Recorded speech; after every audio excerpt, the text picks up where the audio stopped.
Aleluia. Estamos aqui nessa noite porque Ele não permaneceu no túmulo, mas porque Ele ressuscitou. E se porque Ele vive, eu posso crer no amanhã. Amém, Marinho? Amém. Amém. Aleluia. Aleluia, hein? Porque Ele vive, posso crer no amanhã.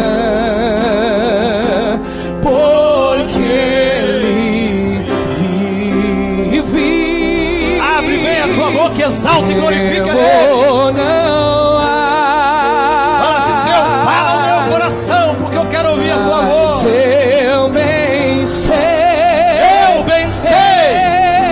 Eu sei que a minha vida, aleluia, está nas mãos do meu Jesus, que vivo está. Aleluia! Eita glória! Dê um aplauso bem forte. É porque Ele vive. Fala pro teu irmão mais uma vez assim, olha para ele. Fala assim, Ele vive. Aleluia. Pastor Marco Feliciano, aí cá, campeão, homem de Deus, nosso brother. A gente já conhece ele há alguns anos atrás, né? 1900 molequinho. E hoje temos só uns 31, né, pastor? 30 e alguns. Mas é um privilégio ter o pastor Marco Feliciano aqui conosco. Esteve ministrando em nossas igrejas, desse ministério, amigo desse ministério, amigo desta igreja, nosso amigo. E nós queremos também honrar a sua presença aqui, dando um bem-vindo no nome do Senhor Jesus mais uma vez, amém? Vamos dar um bem-vindo? Estenda as mãos para cá e diga assim: pastor Marco Feliciano, nós abençoamos a tua vida. E te pedimos que o Senhor seja a boca de Deus. Ministre ao nosso coração aquilo que o Senhor entregar a ti. Em nome de Jesus.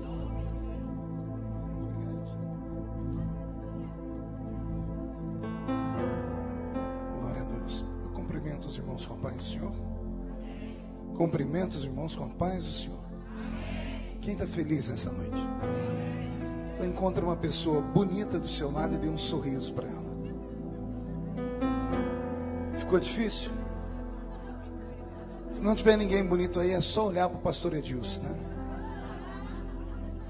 O homem está parecendo um manequim de vitrine, de terno, né? É uma alegria estar com os irmãos aqui nesse lugar, nessa noite. Rever alguns amigos. Eu tive com o pastor Edilson semana passada, né?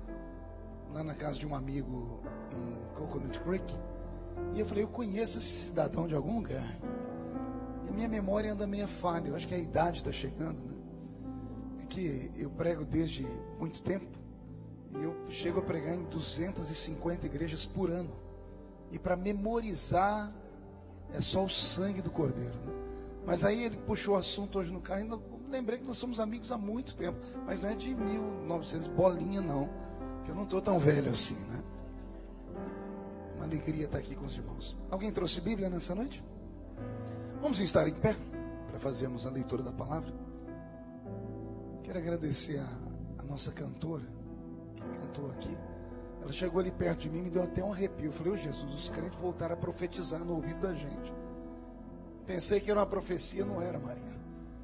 Foi que o meu terno estava costurado aqui atrás, tinha que arrancar uma linha branca. É o que dá comprar paletó nesse país, né? Culto marcado para mim de última hora, só Jesus na causa. Abra sua Bíblia comigo na carta aos Hebreus. O capítulo é o de número 9.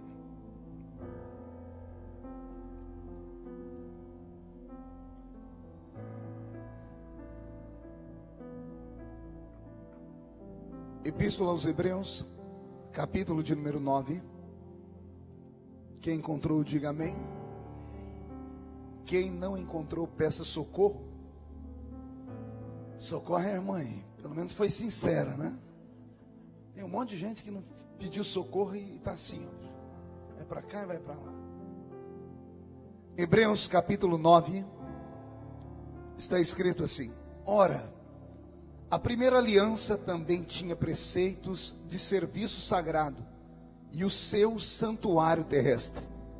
Com efeito, foi preparado o tabernáculo, cuja parte anterior, onde estavam o candeeiro e a mesa e a exposição dos pães, se chama o santo lugar. E por trás do segundo véu se encontrava o tabernáculo, que se chama o Santo dos Santos, ao qual pertencia um altar de ouro para o incenso e a arca da aliança totalmente coberta de ouro, na qual estava uma urna de ouro contendo o maná, o bordão de Arão que floresceu e as tábuas da aliança, e sobre ela os querubins de glória que com a sua sombra cobriam o propiciatório. Dessas coisas, todavia, não falaremos agora, pormenorizadamente. Amém. Feche a Bíblia, coloque no banco, na cadeira. Pegue na mão da pessoa mais perfumada do seu lado. Ainda dá tempo. Aperte a mão dele ou dela com carinho até eles falarem aleluia. Você não apertou direito, que eu não ouvi nada. Isso. Pentecostal que não faz barulho está com defeito de fabricação, não é? Vamos orar? Pai, nós te exaltamos essa noite.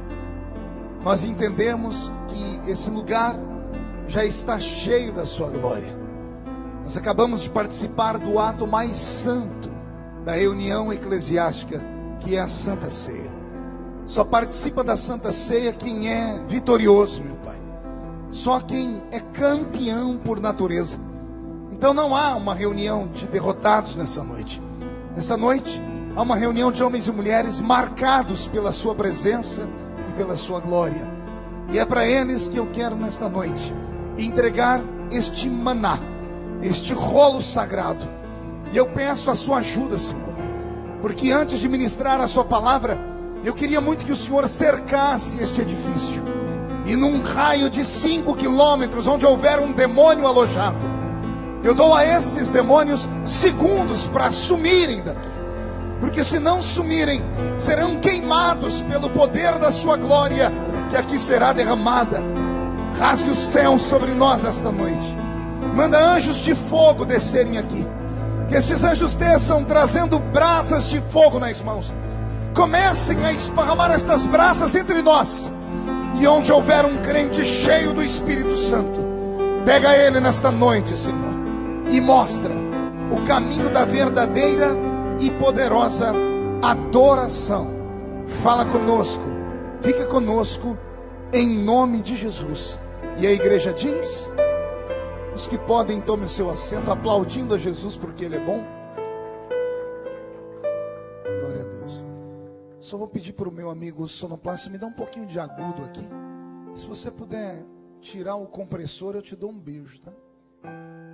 Ele deu até um sorriso. Se tirar mesmo, aí o beijo é duplo, aí acabou o problema. Pedi ao pastor Roberto só para baixar um pouquinho o som do teclado.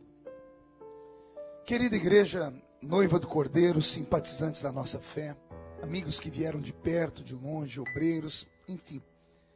O culto dessa noite, quero crer que ele vai ficar marcado para sempre na nossa alma, para sempre dentro do nosso coração. Existem cultos e cultos. Existem cultos que a gente chega na igreja, depois que a gente senta, a gente abaixa a cabeça e fala: o que eu vim fazer hoje aqui? Esse não vai ser um culto assim. Esse vai ser um culto que quando terminar, você vai ligar para um monte de gente e vai dizer: você não sabe o que você perdeu hoje, mas no próximo Jesus pode recompensar a pessoa. Amém, gente? Eu prego o evangelho, pastor Edilson, desde criança. Eu tinha 13 anos quando comecei a pregar. Estou com 42 hoje. Carinha de 50, corpinho de 60. Isso aí porque não é você. Só Jesus sabe como os dias têm sido pesados, né? Mas desde a minha infância até hoje, eu não tenho memória de nenhum culto que Jesus tenha faltado da reunião. Pelo menos uma irmã deu amém, então ela entendeu o que eu disse. Eu vou tentar melhorar a sentença.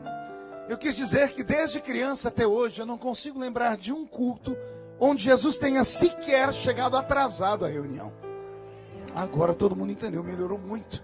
Ou seja, Muitas vezes a gente é obrigado a chegar no culto depois que ele começa. Às vezes somos obrigados a ir embora do culto antes dele terminar. Mas Jesus nunca fez isso. Ele sempre chega quando o primeiro crente chega. Ele só vai embora quando o último crente vai embora. Isso quando ele não encontra meia dúzia daqueles crentes maluquinhos. Eu não sei se tem aqui em Tampa, lá onde eu moro tem bastante. Aqueles crentes que quando Jesus está no ambiente, eles querem emendar um culto numa vigília e acabam fazendo hora extra na igreja, né? E se Jesus encontra esses maluquinhos, ele fica com eles também. Porque ele deixou na sua palavra uma promessa. Ele disse: esta é a minha igreja, e as portas do inferno não podem prevalecer contra ela. Uma igreja viva e vitoriosa. É para esta igreja que eu vou agora passar a pregar. Eu estava dentro do carro com o pastor Edilson e a gente estava se lembrando de alguns dos anos, né? De como Deus atuava no passado. E nós não estamos falando de 30, 40 anos atrás, nada disso. De 15, 20 anos atrás, de 10 anos atrás. Aliás, falamos de algo que aconteceu aqui na Flórida, bem próximo de vocês, aqui na cidade de Lakeland, há menos de 8 anos atrás. Falávamos sobre o mover de Deus, sobre o avivamento, sobre a maneira como o Espírito Santo, de vez em quando, ele encontra brecha no coração de alguém, e ele toma essa pessoa nas mãos dele, e transforma esta pessoa numa labareda de fogo. Falamos sobre os idos anos belos do Brasil, em que eu me lembro pregando lá em Cordovil, num culto. Jesus batizou mais de 400 adolescentes com o Espírito Santo num culto. Você tem ideia do que é isso? Tem ideia de 400 meninos e meninas tomados pelo Espírito Santo e eles caindo pelo chão? E ninguém jogava paletó, nem soprava. Era um mover de Deus naquele tempo. E às vezes, hoje, eu já com os meus cabelos ficando brancos, de vez em quando na oração eu pergunto: Senhor, o que aconteceu? Nunca mais vai voltar? Hoje, calhou de falarmos sobre o assunto, Edilson. E daquele espaço que você me buscou até aqui, o Senhor veio falando no meu coração. E o Senhor disse para mim: eu sou o mesmo de ontem. Sou hoje e serei eternamente o mesmo Deus. O Senhor me disse: não sou eu que mudei. É o meu povo que mudou. E o meu povo mudou demais da conta. Dia desse eu estava lá no Brasil, numa entrevista ao vivo, numa rádio muito ouvida. E entrou um desses crentes que aqui não tem, só tem lá. Aqueles crentes que acham que é capaz de julgar as pessoas e todo mundo. E ele, do telefone, disse: Pastor Marco, como é que o senhor se sente pertencendo à raça de pregadores de uma geração que tem que pregar no mínimo 1 hora para ver acontecer alguma coisa de Deus no culto?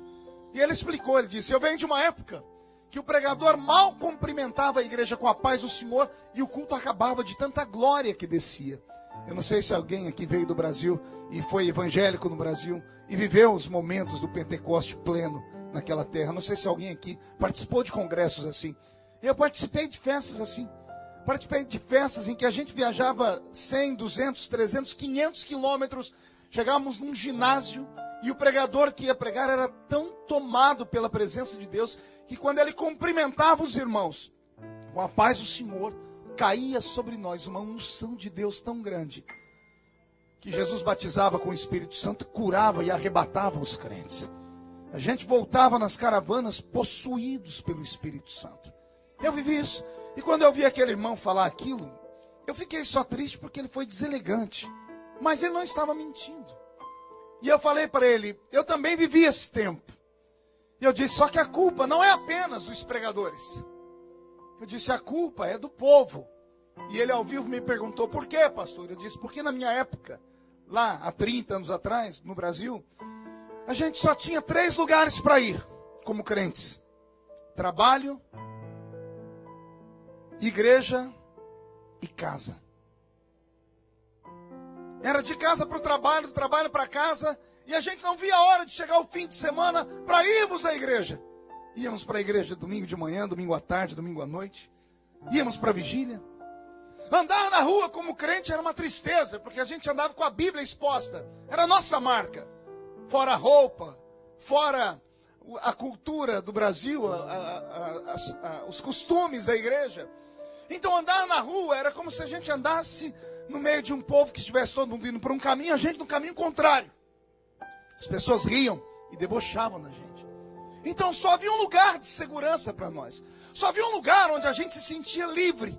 Era na casa de Deus. E não era uma casa bonita como essa aqui, não. Eu me lembro da velha igrejinha onde eu cresci. 4x3. Os bancos todos amarrados com arame. Os meus pastores, oh Jesus, só o Senhor na causa. A maioria deles só tinham 2 dentes na boca. Era o zagueiro e o atacante. A maioria dos irmãos da igreja só tinha 2 dentes na boca, né? Como eu disse, junto com eles. Todos eles eram analfa de pai e beta de mãe.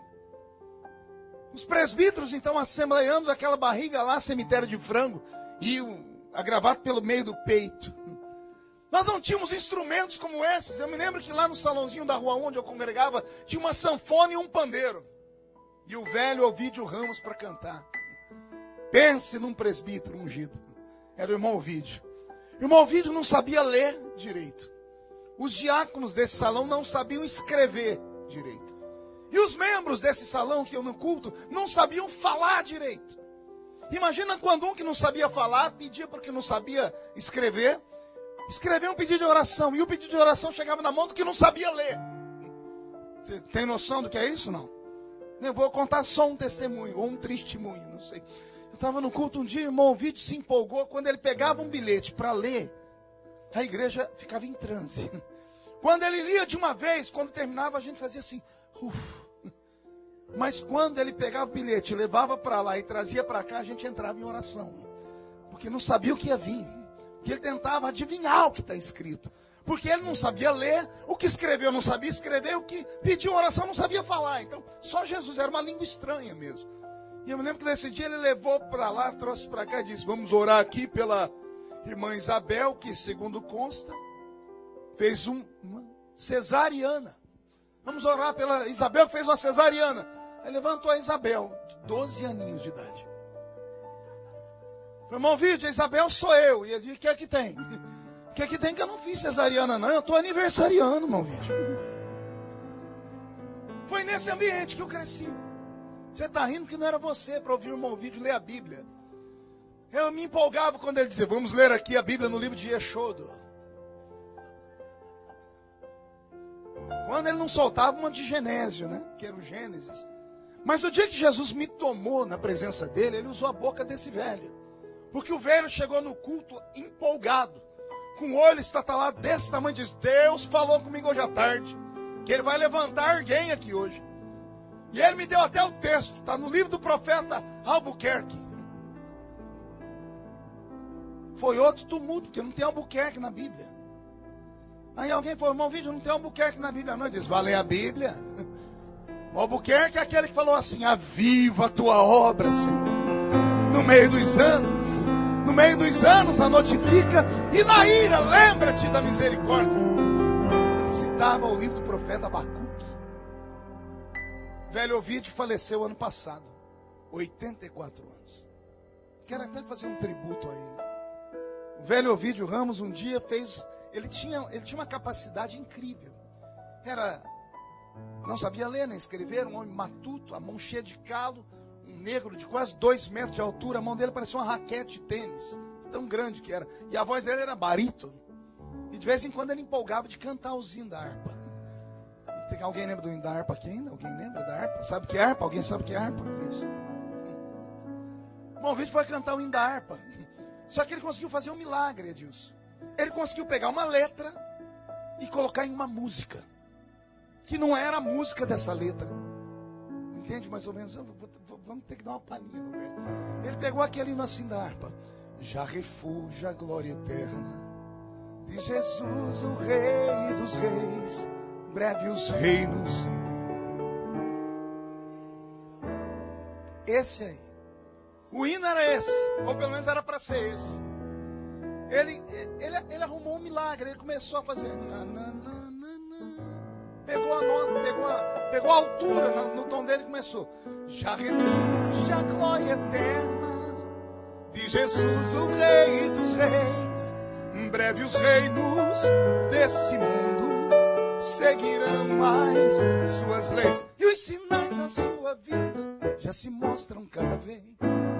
Ele conseguiu cantar Asa Branca. Você não está aqui há tanto tempo que não lembrou, né? Ele conseguiu pegar Asa Branca nem sei quem era, o rei do Baião que cantava, Luiz Gonzaga, e conseguiu colocar dentro da harpa. Eu era moleque, eu tive uma crise de riso, e o salãozinho tinha uma pia no fundo, que era um antigo salão de bar. Eu enfiei debaixo dessa pia que eu ria. Aí chegou a profetisa da reunião, a irmã Maria de Paula, chegou a mim, você está rindo o quê, menino? Eu falei, não estou rindo não, o irmão Ovidio está cantando um louvor. Pois é, você não está vendo que ele está cantando um cântico espiritual? Caiu um fogo no salão. Jesus até batizou com o Espírito Santo. Mas era um tempo de simplicidade. Um tempo de glória. Um tempo que talvez os nossos filhos, os nossos netos, só vão ouvir contadores de história como eu contarem. A não ser que haja entre nós nesta noite um desejo imenso de fazermos a oração de Jeremias, quando escreveu o livro das Lamentações, no capítulo 5, no verso 21, quando ele chorando, viu o futuro através de uma luneta telescópica espiritual, viu que Israel caía no esquecimento dos milagres do seu Deus, e ele gritou para Deus dizendo, renova os nossos dias como antes. Renova os nossos dias como antigamente. E o que isso tem a ver com Hebreus capítulo 9, pastor? No capítulo 9 da carta aos Hebreus, nós temos uma revelação que transcende o pensamento humano. Peço a atenção de todos, porque é um presente para vocês essa mensagem. No capítulo 9 da carta aos Hebreus, o escritor, que é desconhecido, que não é pelos teólogos catalogado, há quem diga que foi Paulo, há quem diga que foi Apolo, o escritor desse livro, mas ninguém sabe ao certo. Era alguém que tinha uma visão muito poderosa do seu Deus. E enviou uma carta para Israel, é uma carta para os hebreus. É uma lembrança dos idos dos tempos em que Deus havia visitado aquele povo. E no capítulo 9, o escritor deste livro faz questão de dizer que o que Israel tinha como fonte de adoração na terra, nada mais era do que o modelo do centro de adoração que havia no céu. No capítulo 9, no verso 1, o escritor diz, assim como há um centro de adoração terrestre, há também um centro de adoração celeste.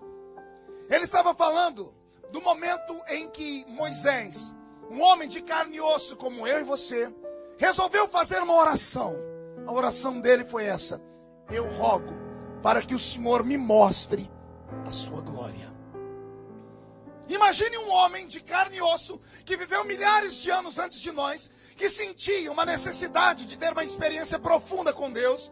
Ele subiu no alto de uma montanha e olhou para o Senhor e disse assim: eu não quero apenas ver a sua nuvem, eu não quero apenas ouvir a sua voz, eu quero me envolver na sua glória. Eu quero que o Senhor me mostre a sua glória. E Deus olhou para ele e disse: vou te mostrar. E a glória que Deus mostrou para ele foi algo tão excitante, tão poderoso, que dias depois, quando ele desce daquela montanha e vai falar com Israel, o rosto dele resplandecia. E o rosto dele resplandecia porque ele passou uma temporada fora da terra. Ele passou um período de jejum anormal. Moisés é o homem da Bíblia que fez o maior jejum da história. Ele fez um jejum de 80 dias. Você vai encontrar isso em Deuteronômio capítulo 9.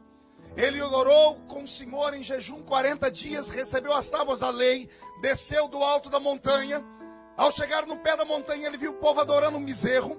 Ele quebrou as tábuas e tornou para o monte de novo. E mais 40 dias, e mais 40 noites, não comeu pão e nem bebeu água. Um homem que passa 80 dias de jejum, ele só pode ter sido sustentado por algo que na terra não existe. A glória de Deus o alimentou. E como os homens do século 21 conhecem uma matéria que os de antigamente não sabiam, que o homem é aquilo que o homem come. Não é isso que se ensina por aí? As irmãs que fazem dietas, não é isso? O homem é aquilo que o homem come. Ele desceu do alto da montanha brilhando, porque ele não comeu nada na terra. Ele se alimentou da glória de Deus. Ele não apenas viu, ele entrou dentro dela e se alimentou dela. E ao descer de lá, a glória de Deus resplandecia sobre ele.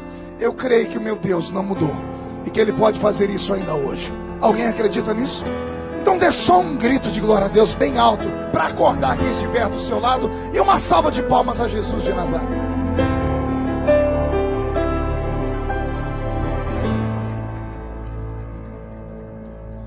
quando esse homem subiu ao alto da montanha, na segunda parte do jejum, ele subiu ao alto da montanha com vergonha de si mesmo, com vergonha de ter defendido aquele povo, porque ele bastou ficar 40 dias fora para eles fazerem um bezerro de ouro.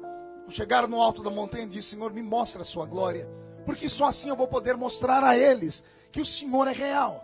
Eu creio em ti porque eu te vejo, eu creio em ti porque eu te ouço, eu creio em ti porque o Senhor me deu o caminho a seguir, mas eles vão crer em ti através de mim. Então eu preciso ter algo mais sólido, algo mais forte. Como ele passou a segunda temporada de 40 dias, e nesse período de 80 dias no total, nenhum homem suportaria, Moisés saiu da terra.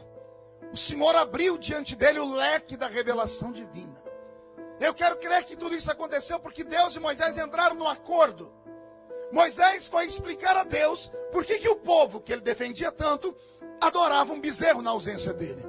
E eu acredito que a desculpa de Moisés foi essa: esse povo que eu represento ficou 430 anos no Egito. 430 anos no Egito são quase 11 gerações.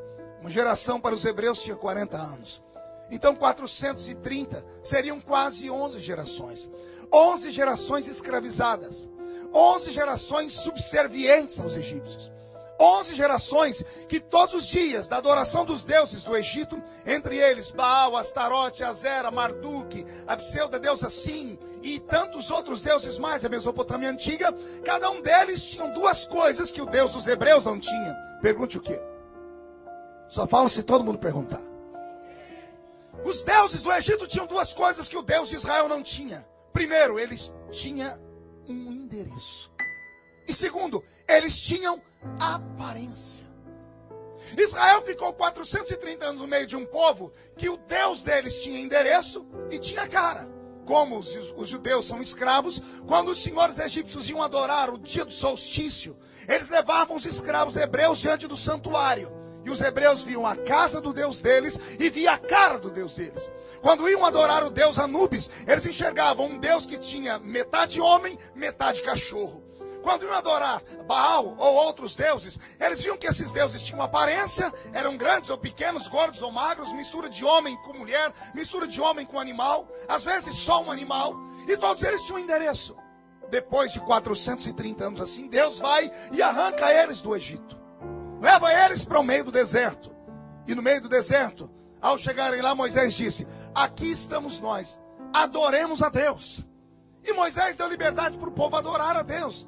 Só que depois de 430 anos, indo na casa dos deuses e vendo a cara dos deuses, quando Moisés soltou o povo para adorar na península do Sinai, eles não sabiam para onde adorar e não sabiam como adorar. Moisés soltou o povo e o povo não sabia se orava para cá, se orava para lá, se orava para a esquerda, para a direita, se orava para cima, se orava para baixo. Pior, tinham dificuldade em adorar alguém que era invisível. Na ausência de Moisés, e isso também foi uma trama divina, porque enquanto Moisés estava ali, Moisés guiava o povo a adorar. O povo quase chegou a crer que Moisés era um Deus. Por isso, quando ele estava, todo mundo orava certinho. O dia que ele saiu, não tinham para onde orar. Oprimiram Arão e fizeram um bezerro para adorar. Era para Deus ter fulminado aquele povo. E Deus não fulminou, porque Moisés conseguiu falar para Deus: Senhor, se o Senhor não mudar a sua forma de agir, esse povo vai se perder. Como assim, Moisés? O Deus do Egito, ou os deuses do Egito, tem cara e tem endereço. Se o Senhor não nos mostrar uma forma melhor, eles vão se perder.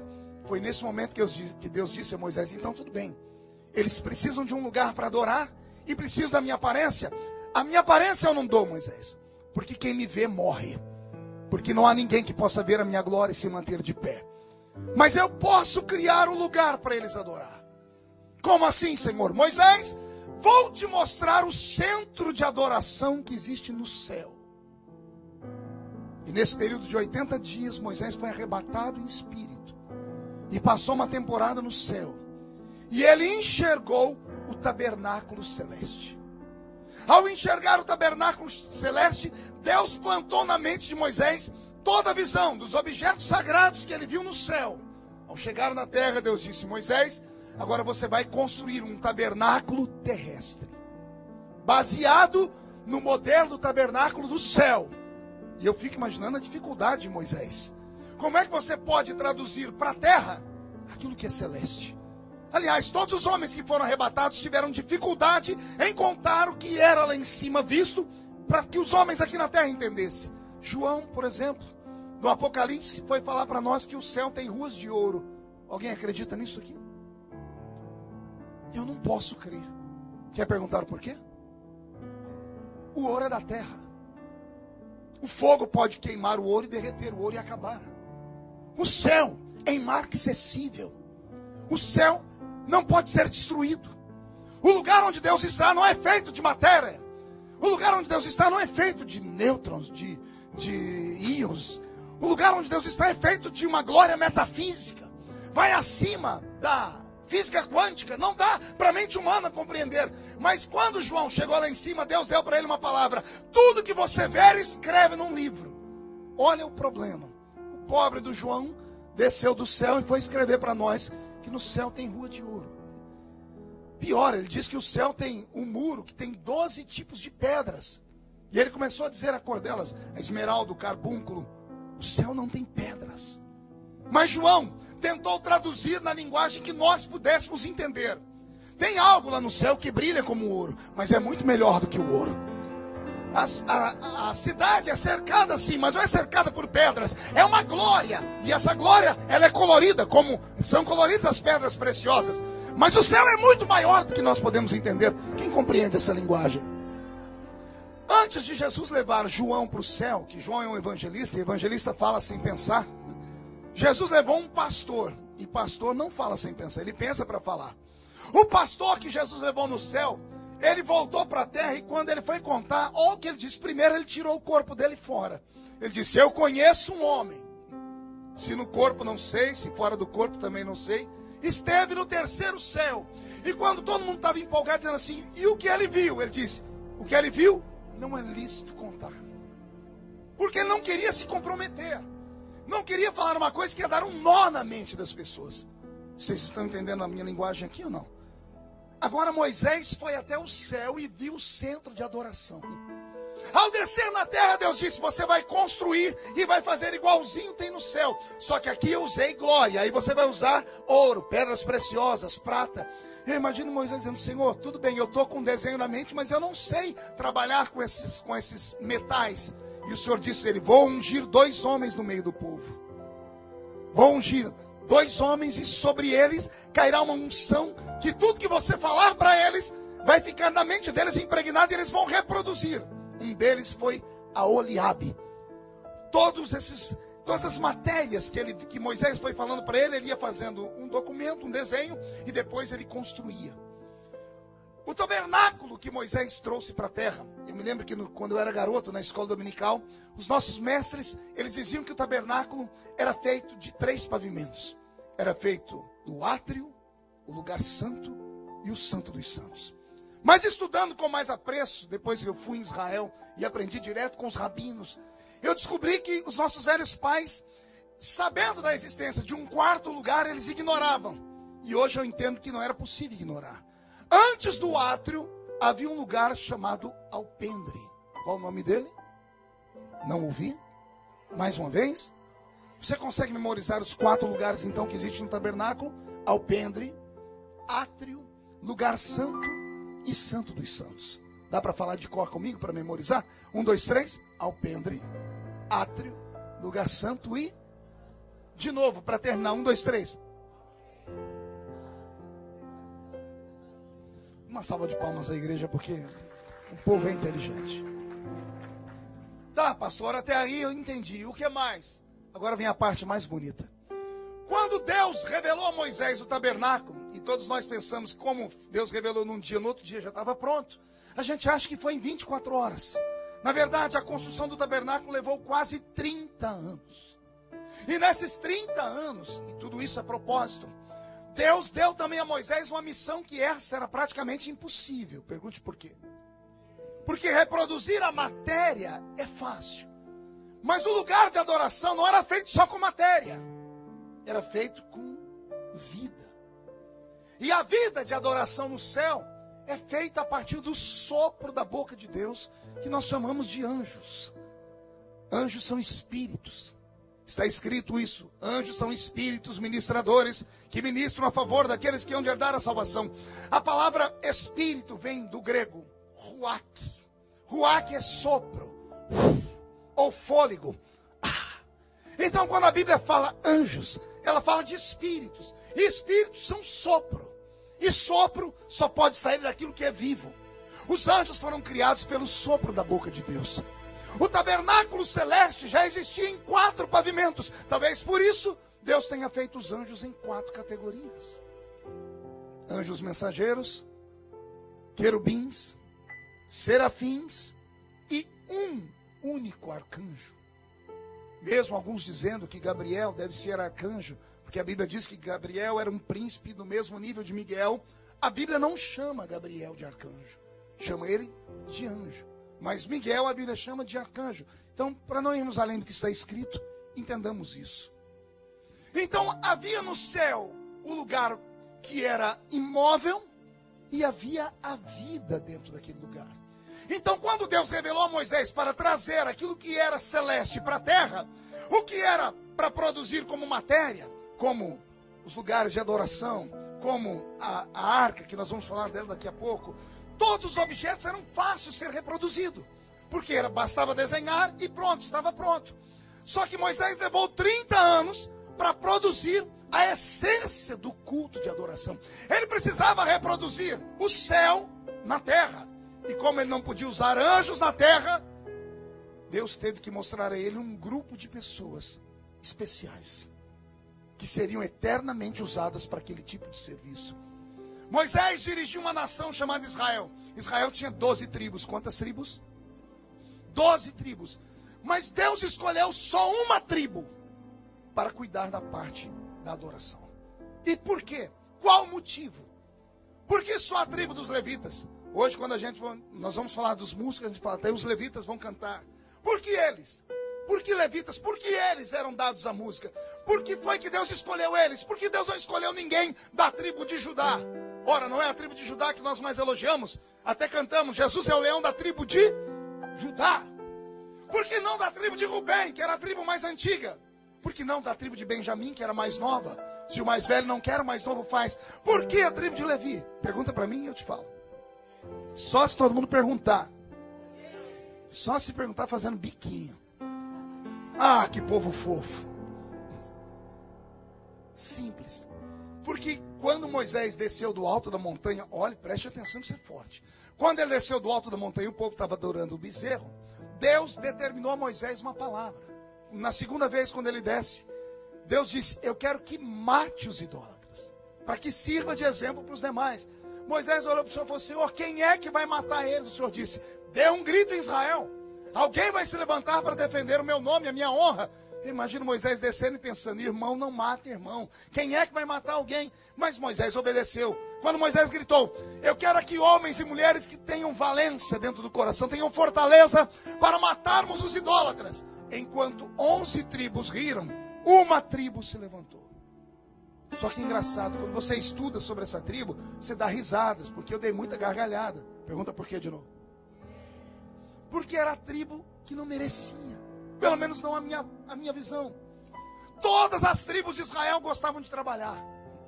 Todas as tribos sabiam uma arte. Uns cuidavam de madeira, outros cuidavam de embarcação, uns cuidavam de pedra, outros cuidavam de prata, de ouro. Essa tribo, a única tribo que se levantou, era a tribo do povo que não fazia nada a não ser 2 coisas: cantar e dançar. Não pegavam no pesado, não trabalhavam com cozinha, nada. O negócio deles era cantar e dançar. Era a tribo desprezada, era a tribo dos levitas.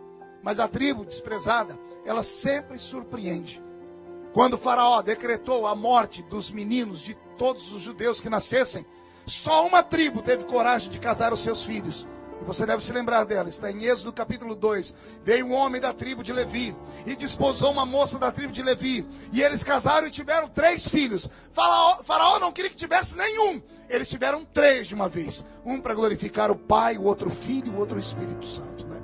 Estou falando de Joquebede e Anrão, pai de Moisés, Arão e Miriam. Então esta é a tribo que surpreende.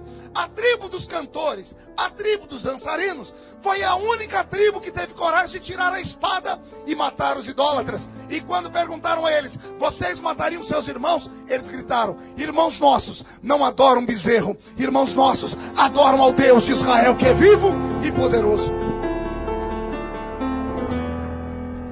Essa tribo foi marcada por Deus. Quando Moisés morre, estou pulando lá na frente, quando Josué está diante da terra prometida, e ele está com o testamento na mão, e ele começa a dizer: Benjamim fica com a parte esquerda, Judá fica com a parte direita, e ele vai repartindo a terra inteira é repartida 100% em 11 tribos, e uma tribo fica sem terra nenhuma.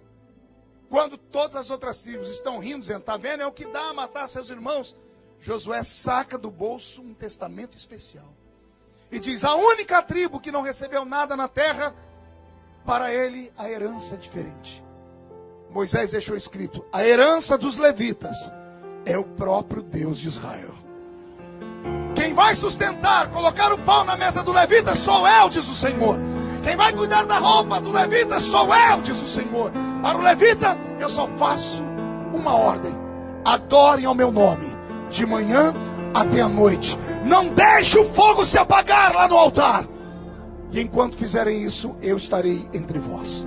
Quem pode dar uma glória a Deus por isso?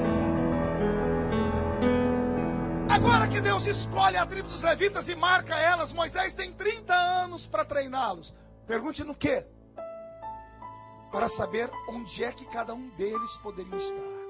E aqui vem a parte mais linda. Bastava nascer levita, bastava ter o sangue de levita, que além de você não ter que pegar no pesado, você tinha um direito que nenhum dos outros judeus tinham, que era subir no alpendre. O alpendre era feito com uma escada pequena, parecido com esse. O alpendre era feito para destacar as pessoas das demais pessoas. 11 tribos de Israel, por mais poderosas que fossem, ficavam aqui embaixo. Para subir no alpendre, estou falando só no primeiro degrau, tinham que chegar de mão cheia. Tinham que trazer uma oferta em ouro, prata. Tinham que trazer farinha, óleo. Tinham que trazer um boi ou uma junta de bois. Se fizessem isso, subiam no alpendre.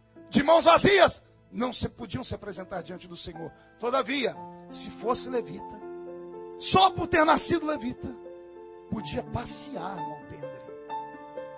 Podia caminhar por ali, de mãos vazias. Por quê, pastor? Porque a oferta do levita era a sua própria vida. Ele era uma oferta viva ao Senhor. Quem entendeu, dá glória a Deus.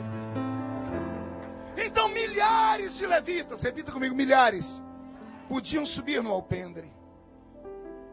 Todavia, tinham alguns levitas que caminhavam pelo alpendre e olhavam a parte primeira que Moisés fez, que chamava-se átrio. E eles queriam subir no átrio. E aí procuravam Moisés: Moisés, a gente gosta de andar aqui nesse alpendre, mas e para ir no átrio, o que tem que fazer? Aí Moisés passava a lista. O menino tem que ser separado aos 5 anos de idade.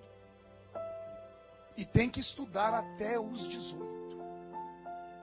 13 anos com a cara fincada no livro de Levítico.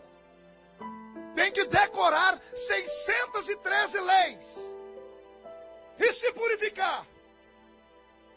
Então, os levitas que nasciam levitas já eram privilegiados por irem no alpendre. Quando ouviam dizer: não, para subir naquele átrio ali, tem que estudar demais. Tem que gastar a sua vida, tem que abandonar a sua adolescência, tem que abandonar os seus sonhos, os seus princípios, os seus futuros. A maioria dizia: não, só por ser levita já está bom, eu fico no alpendre mesmo. Mas tinha uns que dizem: não, eu quero ir para o átrio. Esses que queriam ir para o átrio perdiam a vida deles. Não namoravam, não sonhavam, não iam para a universidade, não brincavam na rua com os amigos. Eles fincavam a cara no livro até decorar aquilo que Deus havia dito.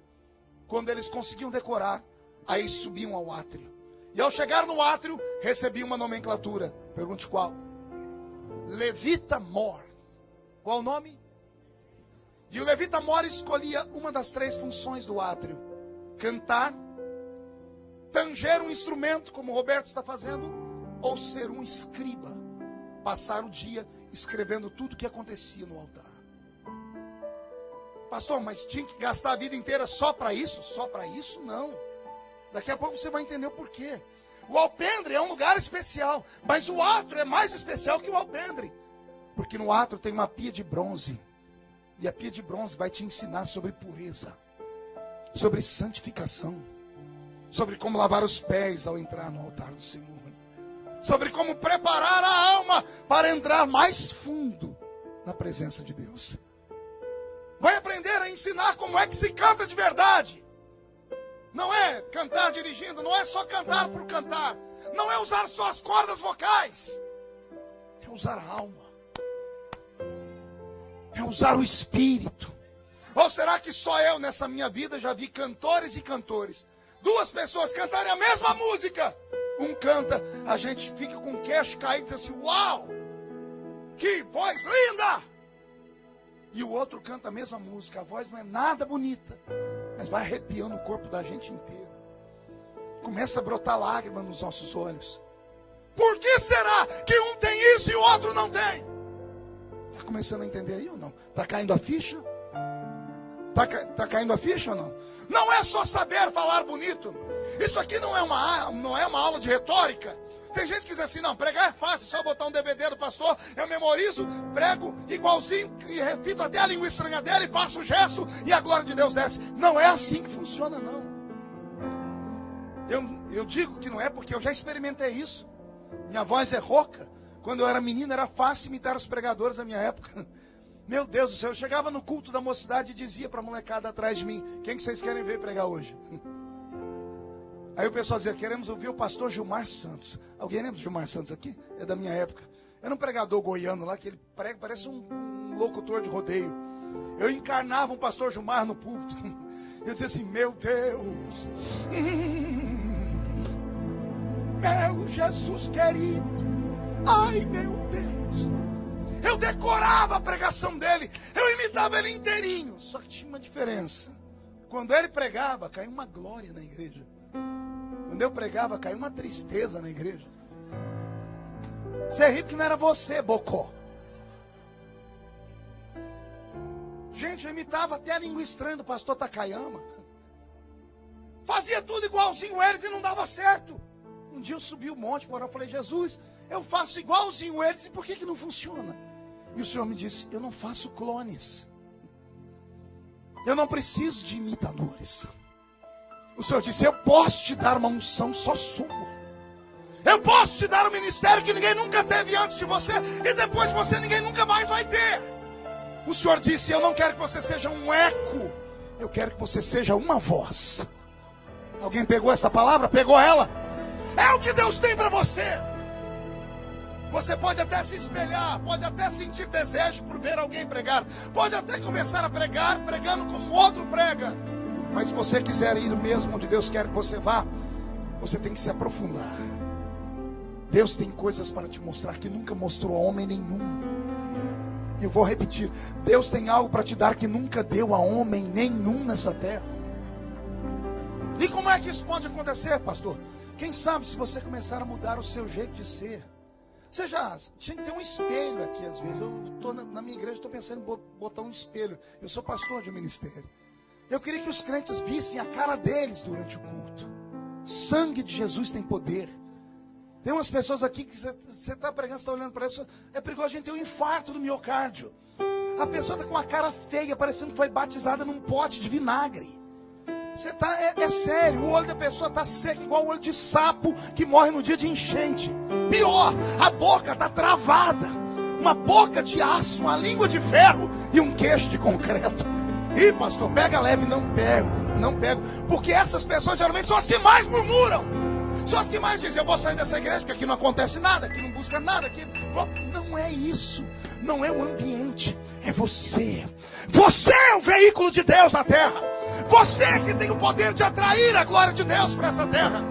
Não basta entrar numa reunião como essa e esperar que uma andorinha sozinha faça verão. Com todo respeito, não vou nem olhar para não humilhar a pessoa, mas eu já olhei umas 3 vezes, tem uma irmã ali atrás que não para de lixar a unha, caramba. Nós somos um culto. Isso aqui não é um salão de beleza. Não é um teatro. Aqui ainda é a casa de Deus. Aqui há um mistério a ser revelado numa reunião como essa. Há algo sobre-humano que pode explodir sobre a sua vida. E você, querendo ou não, esse é o caminho. Posso ouvir um grito de glória a Deus ou não? Agora é a hora do teste, quer ver? Só quem crê, levante a mão direita para o céu. Agarre o ombro de quem está do seu lado. Agora é a parte mais difícil. É para agarrar. Agarrou. Chacoalha a pessoa até ela ficar irritada. Vai, tira ela do lugar. Não, faz. Joga a culpa em mim e fala, é o maluco ali que está mandando. Chacoalha. Diga para ela, Deus te trouxe hoje aqui para isso. Para sacudir a sua vida. Para sacudir o seu ministério. Deus te trouxe aqui para sacudir a sua experiência. Deus quer te dar algo que Ele nunca deu a ninguém. Mas para isso, você tem que dar pelo menos um grito de glória a Deus aqui nessa hora.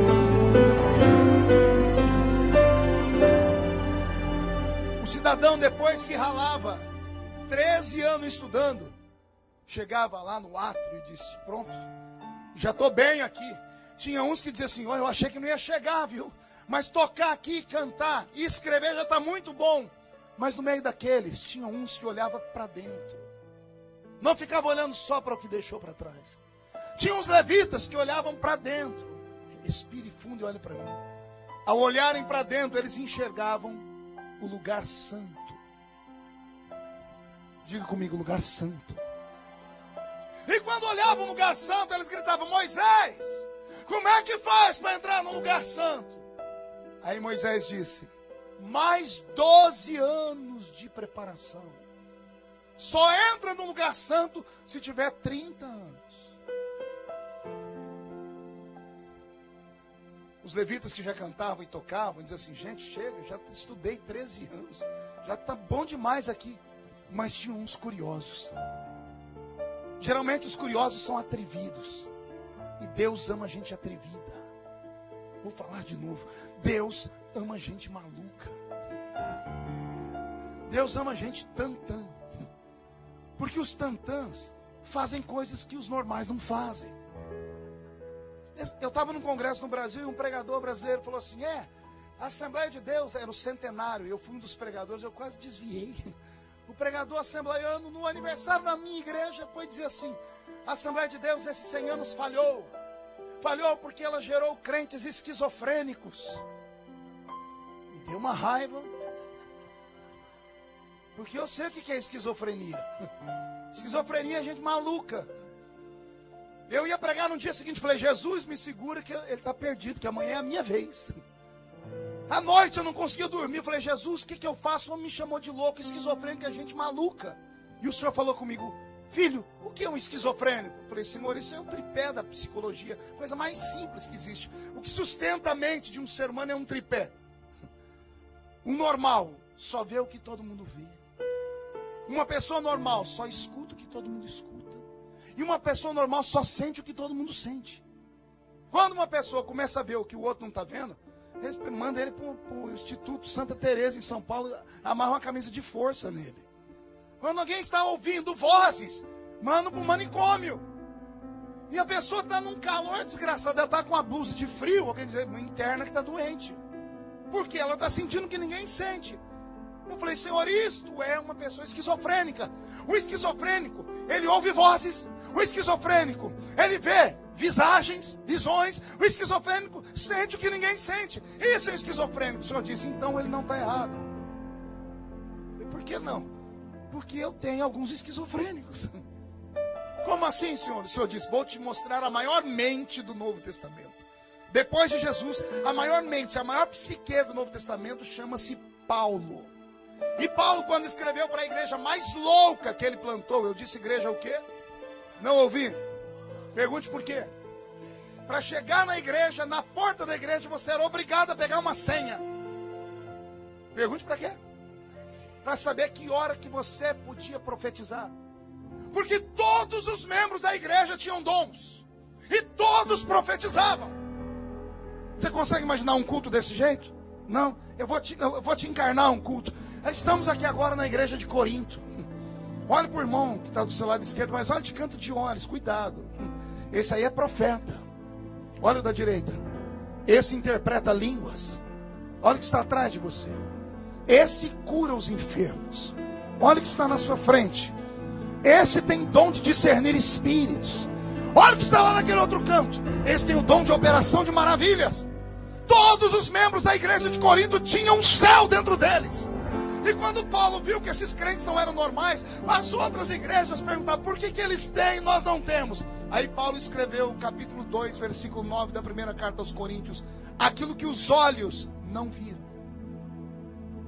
Esquizofrenia. Aquilo que os ouvidos não ouviram. Esquizofrenia. Aquilo que não subiu ao coração, palco dos sentimentos. Esquizofrenia. Aquilo que ninguém sentiu. É o que Deus preparou para aqueles que o amam.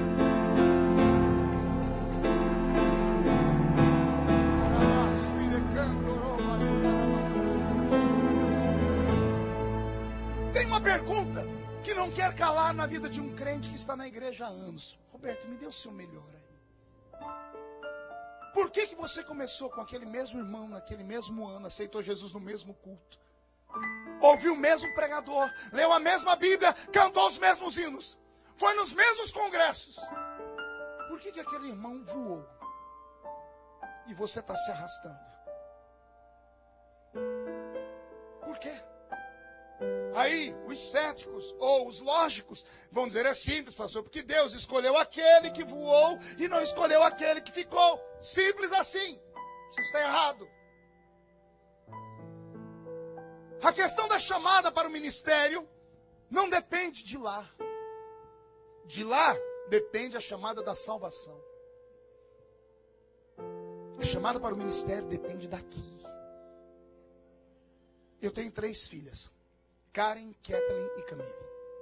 Eu as amo de igual forma. Morreria por elas, talvez mataria por elas. Mas quem passa 24 horas comigo, ou um dia na minha casa, ou agora que eu estou aqui com as crianças passeando, se ficarem perto de mim, no final do dia vão dizer assim: o senhor gosta mais da pequenininha, né? Da rapinha do tacho, da Camille, né? E eu sou obrigado a sentar com a pessoa e explicar. Eu falei: não, você está errado, não sou eu que gosto mais dela. E a pessoa briga comigo: não, é porque o senhor fica mais perto dela, o senhor dá mais atenção para ela, o senhor conversa mais com ela. Eu digo: não, é o inverso. Eu tenho 3. É ela que fica mais perto de mim. É ela que fica me abraçando toda hora. As outras fazem, mas são na delas. A Karen tem 19 e a adolescente está naquela fase que só Deus para guardar. A Kathleen tem 13 e está começando a entrar naquela fase, só Jesus na causa. Mas a Camille, a de 12, ela é diferente. Se ela entrar aqui dentro, em 5 minutos ela conquista a igreja inteira. Esses dias eu estava terminando um culto na igreja. A igreja de mãos erguidas para cima, puxaram meu paletó e eu olhei Camille. Falei: o que você quer, filha? Falei: deixa eu dar a bênção apostólica.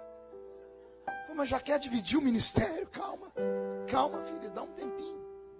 Um dia eu cheguei em casa, cansado de viagem, joguei minha mala no chão. Lá vem a Camille correndo, que ela veio, trombou com a minha perna, agarrou a minha perna, me deu um beijo e ajoelhou no chão. Eu assustei, falei: que foi, filha? Ela ficou de 4 no chão, olhou para mim com aqueles olhos desse tamanho e disse assim: miau. O que é isso, Camille? Ah, eu sou seu gatinho, papai. Se esfregou de lá para cá. Eu arrumei um problema nesse dia, pergunte por quê. Todo dia que a Camille faz uma arte, ela é levada da breca. As outras 2 são movidas a pilha Rayovac. A Camille é pilha alcalina. Toda vez que ela faz uma arte, uma peraltice, eu grito com ela: Camille, ela se joga no chão e faz miau. Não consigo ficar bravo. Hoje mesmo, ela quebrou o celular. Acabei de comprar um celular para ela, falei para o pastor. Arrebentou o celular, subiu aqui a ver, porque eu sou filho de português com espanhol, só Jesus na causa. Fiquei bravo, dei uma bronca nela. Daqui a pouco vem ela, me abraça de cá, me beija de lá, mas me ganhou de novo. Não sou eu que procuro mais ela. É ela que me procura. Tem um Deus aqui nessa igreja, que é o mesmo meu. Ele salvou a mim e salvou você também. Ele me deu dons para pregar como deu aos senhores. Mas por que alguns de nós parece que ele escuta mais? Ou será que só eu tenho uma irmã de oração para quem eu ligo na hora que eu estou no vento e no vale?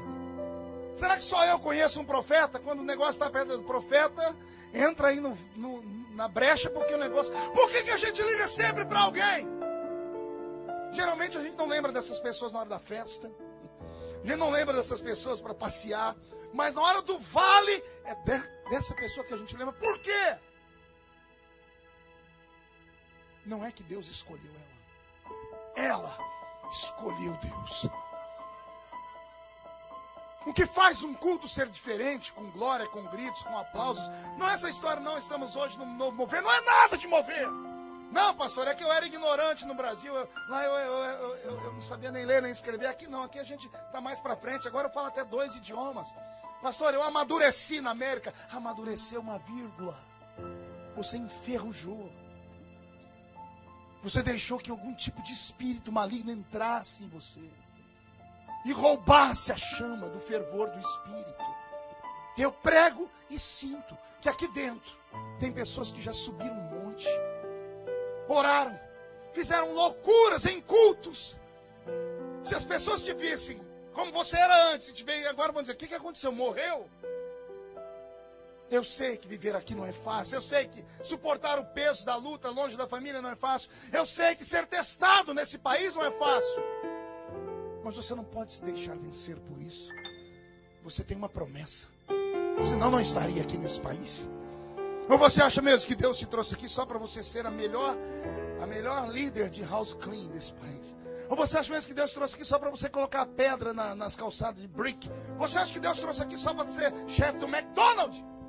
Deus tem muito mais para você. Eu não estou falando de um Deus com D minúsculo lá do Egito. Eu estou falando do Deus de Israel. Ele pode te erguer de uma maneira que você nunca sonhou antes.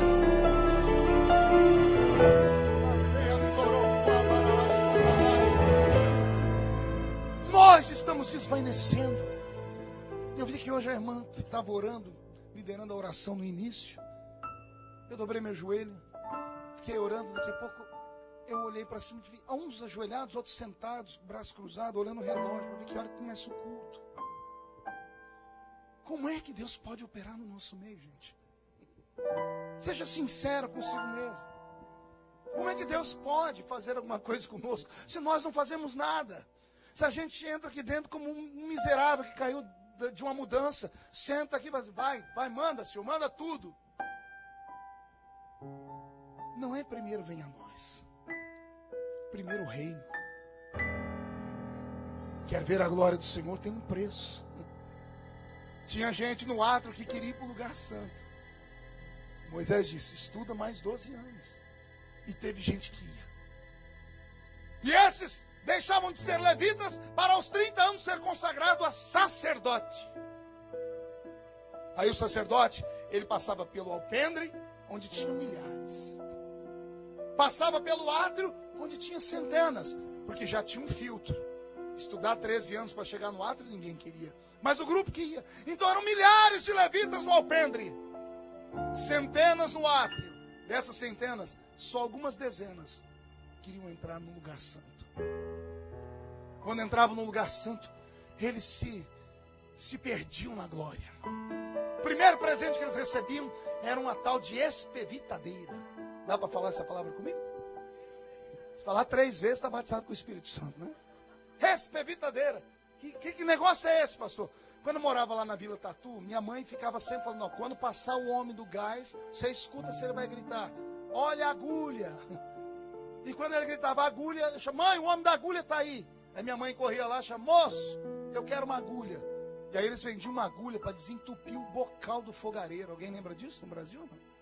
O fogão caía óleo onde cai a chama, e ia tapando os buraquinhos. É igual o chuveiro quando vai entupindo. Você compra aí da loja, chove, que o jato vem com força. Daqui a pouco vai entupindo um, entupindo o outro, por causa do cloro. Aí de vez em quando você tem que ir lá e limpar aqueles buraquinhos. Isso era para desentupir o fogão. A espevitadeira era um negócio parecido com esse, só que não era para desentupir fogão. A primeira ordem de um sacerdote, ao entrar dentro do lugar santo, era andar em linha reta, porque porque à esquerda estavam altares de sacrifício, à direita a mesa do pão da proposição, mas ele tinha que andar em linha reta, porque lá na frente, entre o lugar santo e o santo dos santos, tinha um véu, que de véu não tinha nada, pesava 1 tonelada, e antes daquele véu, tinha uma mesa, e em cima dela havia um menorá, um castiçal de 7 braços. O que tinha dentro daqueles castiçais era óleo de oliveira batida, azeite batido. O azeite batido virava espuma. A primeira lâmpadazinha foi Deus que acendeu. Aí o sacerdote tinha que pegar a lâmpada, o fogo de cá, e jogar para cá até acender tudo. Todos os dias, quando ele chegava lá, antes das 6 da manhã, ele subia em linha reta, passava pelo átrio primeiro, tomava um banho e entrava. Ia lá na frente, tirava a espevitadeira da cintura. E às vezes tinha apagado 1, 2, 3. Eu li livros que dizem que chegaram a apagar 6 lâmpadas. Isso dava um desespero neles, por causa da noite fria, por causa do azeite que ia endurecendo. Aí o sacerdote tirava aquela espevitadeira da cintura e fincava naquela canaleta que estava entupida. E quando ele puxava de uma vez, o óleo espirrava. Ele espirrava no de cá e o fogo daqui pegava no de cá. Ele ia fazendo isso até incendiar as 7 lâmpadas. Oh Deus, manda sacerdotes. Caia sobre nós esta noite esta unção sacerdotal. Que Deus entregue na sua mão uma espevitadeira nessa noite, para desentupir os bocais que estão entupidos. O bocal onde fluía a profecia, a interpretação de línguas. Eu creio que Deus ainda tem isso para dar. Quem crê que Deus ainda tem isso para dar? Quem dera Deus te desse isso nessa noite, e você pudesse se entupindo essas canaletas e se incendiasse tudo de uma vez. Depois que ele fazia isso, ele guardava aqui a espevitadeira e pegava uma vassoura, ia lá na mesa, ia lá no altar onde haviam sido sacrificados animais, e ele ia tirando as cinzas. Diga para o seu irmão: precisamos tirar as cinzas. Tem algum mineiro aqui? Oxi. Roberto, está dormindo aí? Que o pessoal está rindo de você. Ele consegue tocar dormindo, gente. É um dom que ele tem. Deus estava gravando um programa de televisão e ele foi fazer o fundo musical com violão. Era 4 da manhã. Daqui a pouco parou o fundo musical e eu olhei de soslaio e ele estava tocando. Eu falei: mas como não tem som? Eu olhei, ele estava dormindo, mas a mão estava assim, lá embaixo. Um dom maligno que estão expulsando. Eu estava lá em Minas Gerais, na fazenda do irmão lá que depois do culto me levou. Ele fez um arroz no suã. Oh, glória. Terra, é hoje, Jesus. Aí de noite, me deu uma sede, que eu acho que estava muito salgado aquele trem. Eu fui na ponta dos pés na cozinha, e a cozinha dele tinha um fogão a lenha, onde a mulher dele fez o arroz com suã. E eu escorei na geladeira, estou bebendo água, olhei para o fogão, irmãos, de repente um trem mexeu lá dentro, que saiu aquela cinza pelo buraquinho do fogareiro. Quando fez tuf, eu perdi a força nas pernas. Eu fui falar: o sangue de Jesus tem poder. Eu falei: o sangue de Genésio não presta para nada. Foi uma tristeza. Me travei todo. Foi: o Senhor, que é isso? Eu achei que era Satanás, né? Pentecostal, acho que tudo é demônio. Só que eu tentei andar, mas a perna não obedeceu. Daqui a pouco, saltou de dentro do fogo um gato. O gato endemoniado. Do jeito que ele pulou, ele saiu correndo. Aí no dia seguinte, na hora do café da manhã, o irmão foi: e aí, pastor, gostou da noite? Foi: mais ou menos. Mas por quê? Eu vim beber água aqui nesse negócio, apareceu um gato aí dentro. Falei: é o Xaninha. É o Xaninha, o Satanás. Eu falei: esse gato não tem um outro lugar, tem que dormir dentro do fogão a lenha. Eu falei: não, pastor, que as noites aqui no sítio é frio. Aí quando a brasa apaga, ele junta as cinzas e se aninha no meio das cinzas. E o corpo dele absorve o resto do calor que existia lá dentro, pastor. Até acabar o calor, ele fica lá dentro. E eu saí dali, fui para o quarto e falei: Jesus, me dá uma mensagem para hoje à noite. O Senhor Jesus disse: já te dei a mensagem. Ô Xaninho.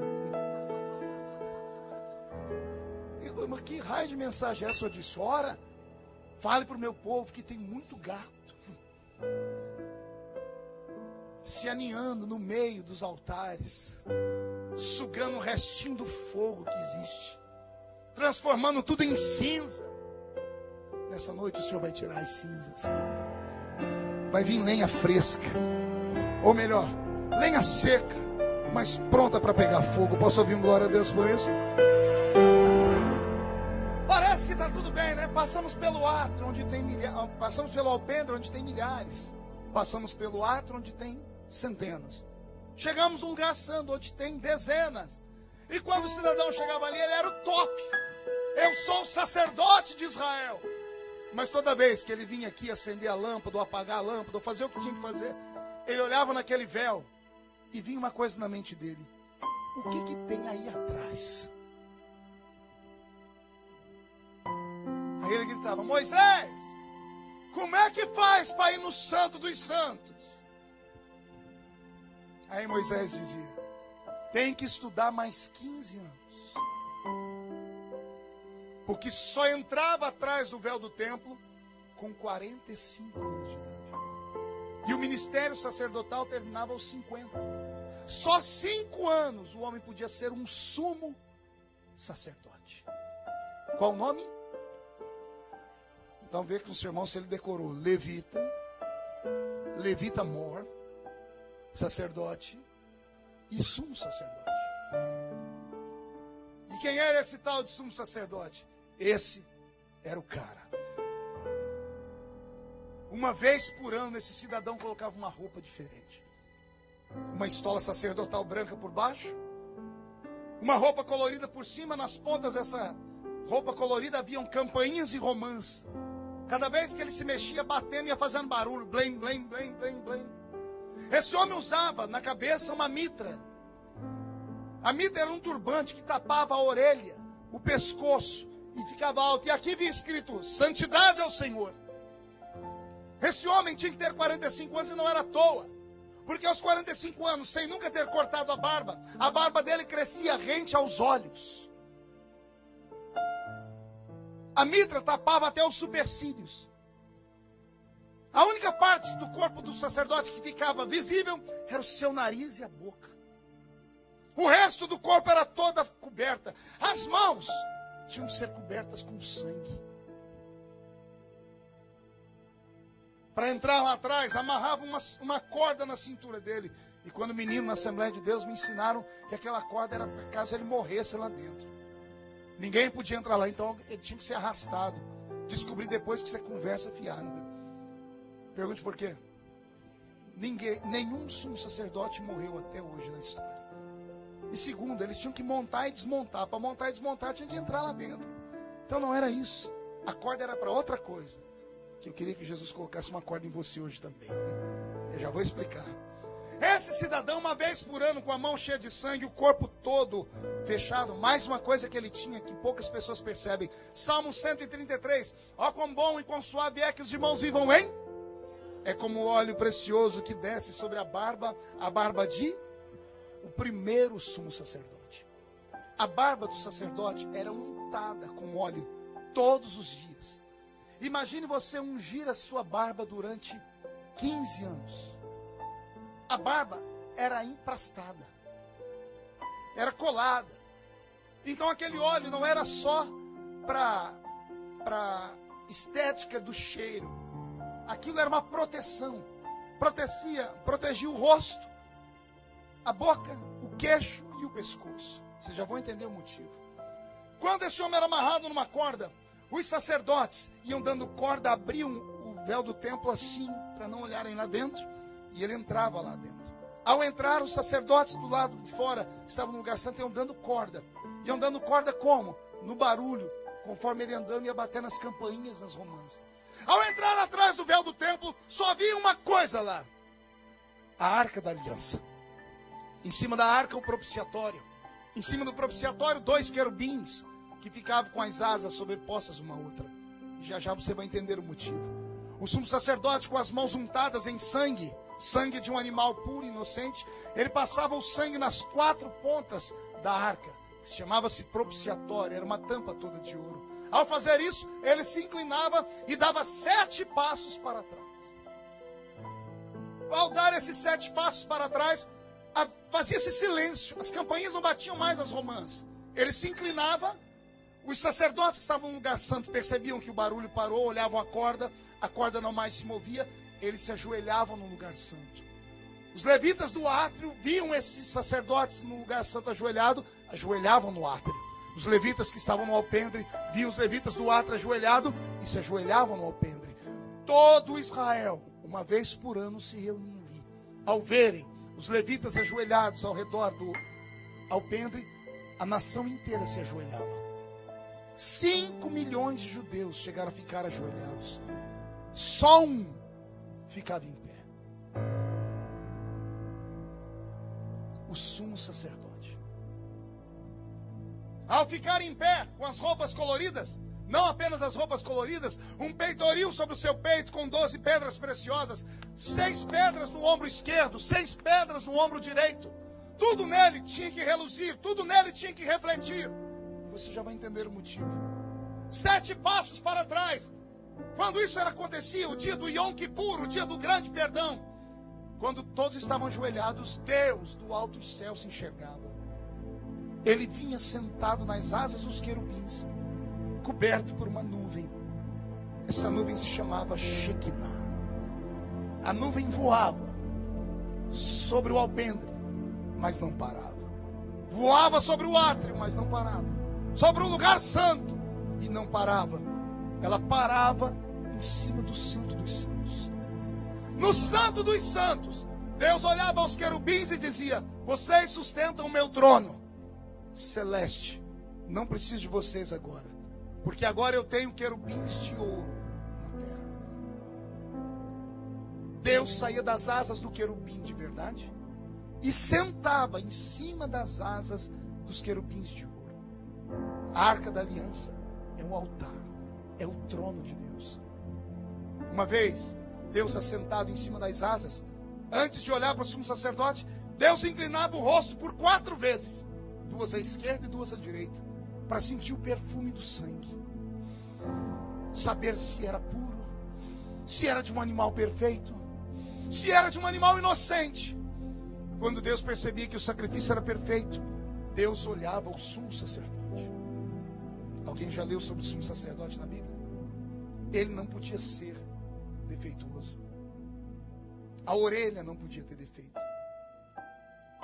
O nariz não podia ter defeito.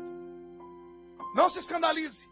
A Bíblia diz que nem os testículos do sumo sacerdote podiam ter defeito. As pernas não podiam ter defeito. Eu estudei parte por parte. E eu poderia aqui passar horas pregando só sobre as partes do corpo. Mas tem uma que me chama a atenção, porque todo mundo já ouviu a história, mas ninguém sabe o motivo. Alguém se lembra da noite que Jesus foi traído? Quando ele foi preso? Antes de ser preso, um soldado do sumo sacerdote estava olhando para Pedro, e os dois saíram no tapa. E Pedro arrancou uma espada e deu no pescoço do homem. O homem era bom, tinha reflexo, tirou o rosto e arrancou a orelha dele. Quem se lembra dessa história? Por que Jesus catou a orelha dele? Olha que coisa linda. Porque naquele momento Jesus foi pegar a orelha do homem e colar de novo. Você vai descobrir que aquele soldado era um soldado do sumo sacerdote. Na verdade não era soldado, era um guarda, era um levita do templo. Que sob a ordem do sumo sacerdote Anás e de Caifás, foi lá prender Jesus. Como todo levita, ele se espelhava no sumo sacerdote dele.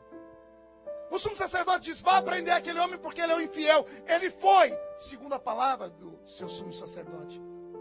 O sonho de todo levita, pelo menos desse que era fiel ao sumo sacerdote, era um dia ser sumo sacerdote também. Só que quando Pedro bateu a espada na orelha dele, e a orelha caiu no chão, não caiu só a orelha, caiu o sonho dele. Porque para ser sumo sacerdote, a orelha tinha que ser perfeita. Jesus olhou para o coração daquele levita e viu que ele não estava ali porque ele queria.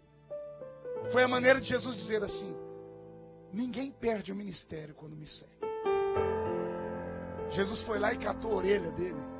Jesus não catou só a orelha, Jesus catou o ministério dele. Jesus catou o sonho dele. Jesus pegou tudo que estava morrendo para ele e colocou no lugar. É o que Jesus vai fazer com você nessa noite aqui nesse lugar. Agora que o homem está olhado, observado dos pés à cabeça, Deus olhava para ele e dizia: avisa ao meu povo que haverá paz, saúde e prosperidade nesse ano que entra. Isso era em fração de segundos. O mesmo Deus que desceu, subiu. Agora vem a parte bonita. Por que o sumo sacerdote se vestia tanto? Por que tanta coisa colorida? Por que tanta coisa com pedra preciosa? Por que tanta coisa tecida em ouro? Por que a mão dele tinha que ficar tapada com vermelho? Por que a barba dele tinha que ser untada com óleo? Tudo isso era uma mensagem subliminar para aqueles que almejam o episcopado. Tudo que havia no sacerdote fazia com que a glória de Deus, porque quando Deus descia, a glória dele descia junto. A glória de Deus batia no sumo sacerdote, mas não ficava. Batia, e do jeito que batia nas pedras, as pedras refletiam a glória de volta. Como ele estava inclinado, a glória batia nas pedras dos ombros e voltava para ele. Como batia na cor branca, a cor branca não retém a luz, ela devolve. Era a maneira de Deus dizer: você chegou até aqui, você é o melhor de todos. Você é diferente de todos. Mas mesmo esta glória eu não te dou. Eu revelo ela para você, mas você tem que me devolver ela. Maldito é o homem que acha que é dono de alguma coisa dentro de uma chamada divina. E infeliz é aquele que estriba em cima do seu talento de tocar, de cantar, até de pregar. Pior é quando ele chega num tempo de dizer assim: se eu não for, não tem culto. Se eu não tocar, não tem música. Se eu não pregar, a igreja acaba. Deixa eu te dar um recado. Essa igreja tem dono. E o dono dessa igreja está sentado entre os querubins esta noite. E os serafins estão cantando: Santo, Santo, Santo é o Senhor dos exércitos. E Tampa está ficando cheio da minha glória. Termina aqui. Quando Deus descia, refletia sua glória e falava, quando Deus ia embora, o sumo sacerdote caía em si. Alguém já teve uma emoção muito forte aqui? Daquelas assim de coração quase parado, deixar cair um prato no chão. No Brasil tem gente que morre quando tem o campeonato mineiro. Porque é uma emoção muito forte. Imagine você saber que você é o único ser humano do mundo com quem Deus conversa. Que você tem uma mensagem de prosperidade, saúde e paz para todo o seu povo. Quando Deus descia, o sacerdote ficava em pé, mas quando Deus subia, o sacerdote tinha uma emoção forte. O corpo dele começava a tremer. Quando o corpo dele começava a tremer, as campainhas começavam a bater nas romãs. Ao bater nas romãs, os sacerdotes que estão no lugar santo, eles abrem os olhos e dizem assim: ele já está tremendo, já está na hora. Quando olha para a corda está balançando. O homem não dá conta de andar. Aí os sacerdotes que estão no lugar santo são obrigados a puxar o homem. Ele vem andando em transe. Ele vem daquele jeito que eu queria que Jesus te deixasse hoje. Sabe aquele jeito de Jesus, daquela maneira como Jesus te pegou? Você lembra quando você foi batizado com o Espírito Santo?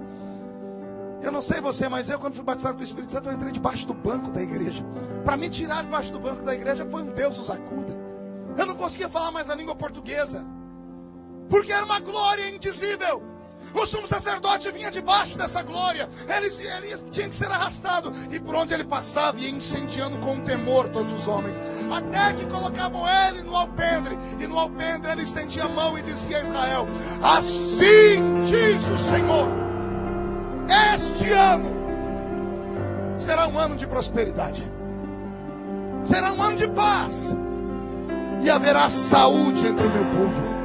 Alguém recebe essa profecia? Porque eu estou com o meu corpo todo arrepiado aqui.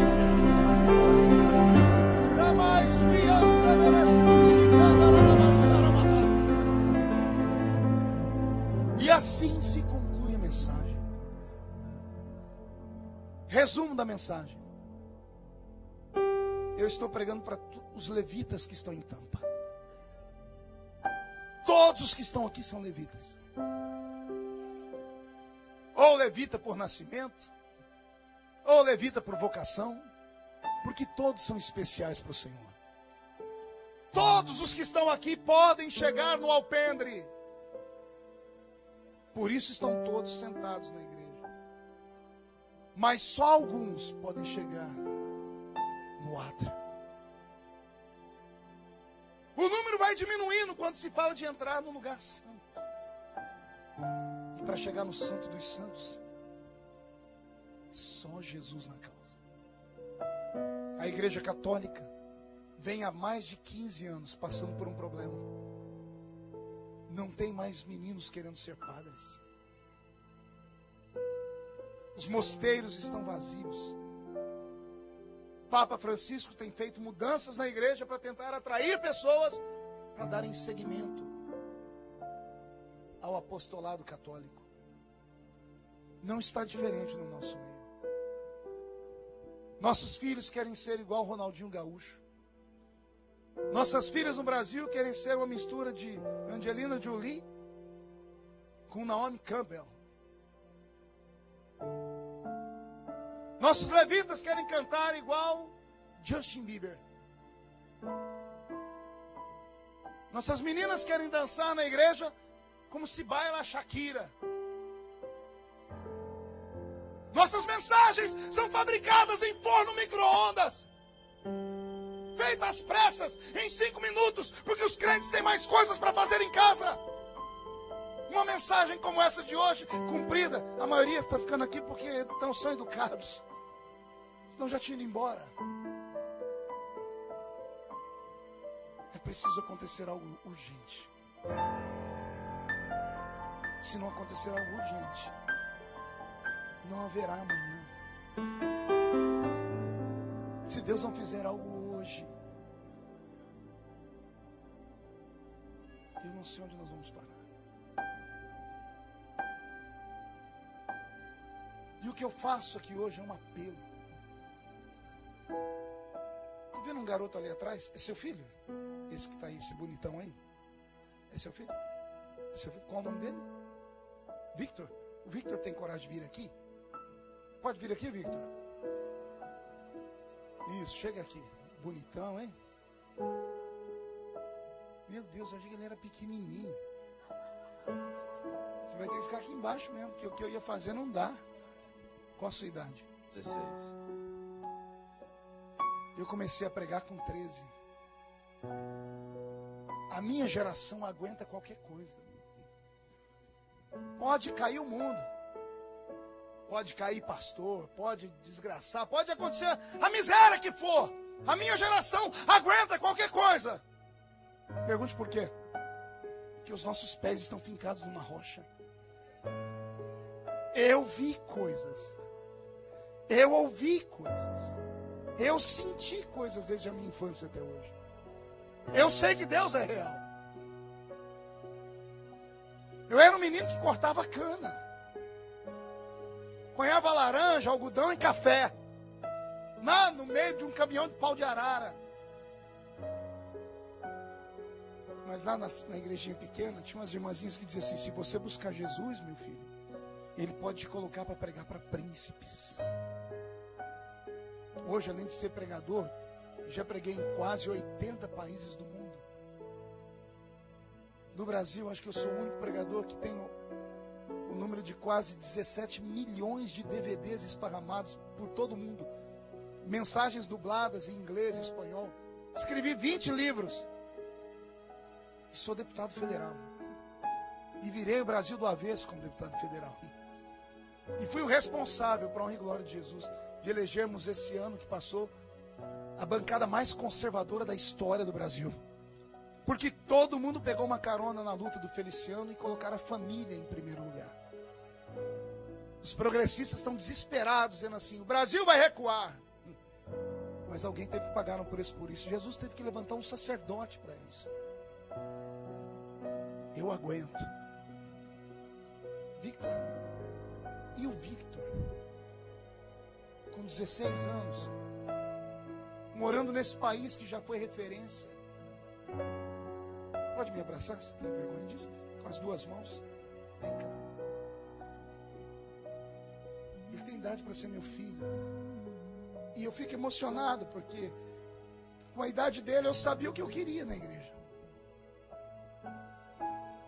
Com a idade dele eu não ia para shopping, eu não ia para jogar bola, eu não ficava com videogame. Eu ia para a igreja orar. Passava madrugadas orando.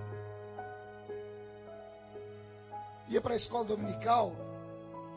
Depois cantava uns hinos com a juventude. A gente evangelizava entregando folheto. Eu sabia o que eu queria.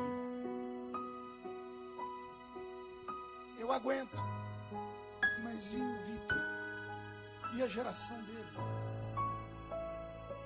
E minhas filhas? Porque quando você vê, você tem a experiência que nós tivemos, você aguenta. Mas e eles? Incline a sua cabeça.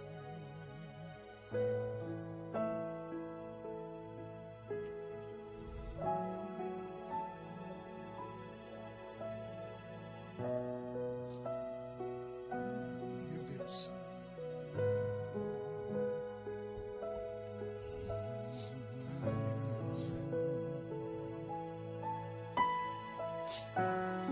Não, Senhor, eu não sou saudosista. Não é ser saudosista, Senhor.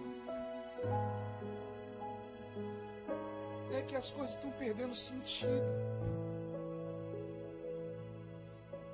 Muda a sua igreja, Senhor.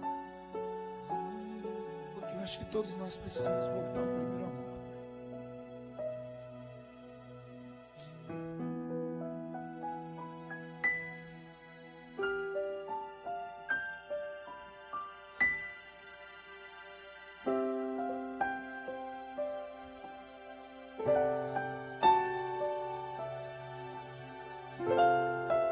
Muda a nossa história nessa noite, Senhor.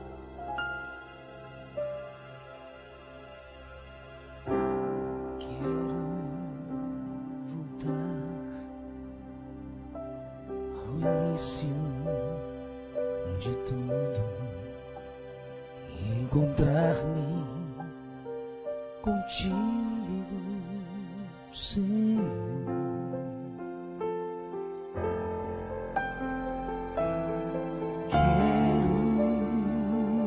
Rever meus conceitos e valores. Eu quero reconstruir.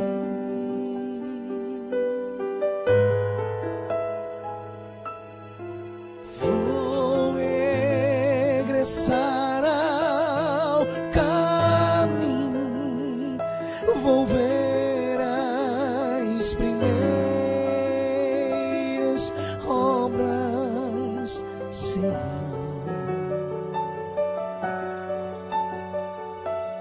Eu me arrependo, Senhor.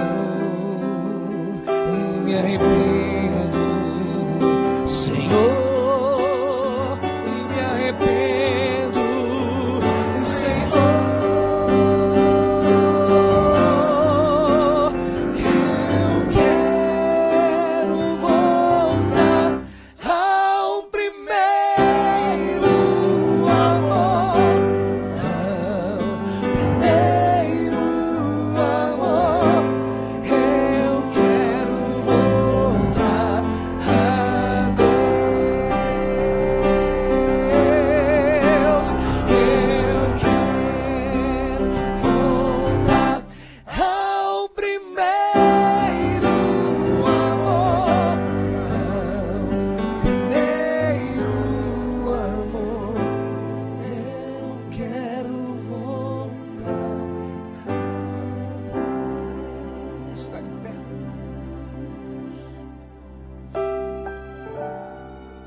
Fechados, eu queria fazer um convite.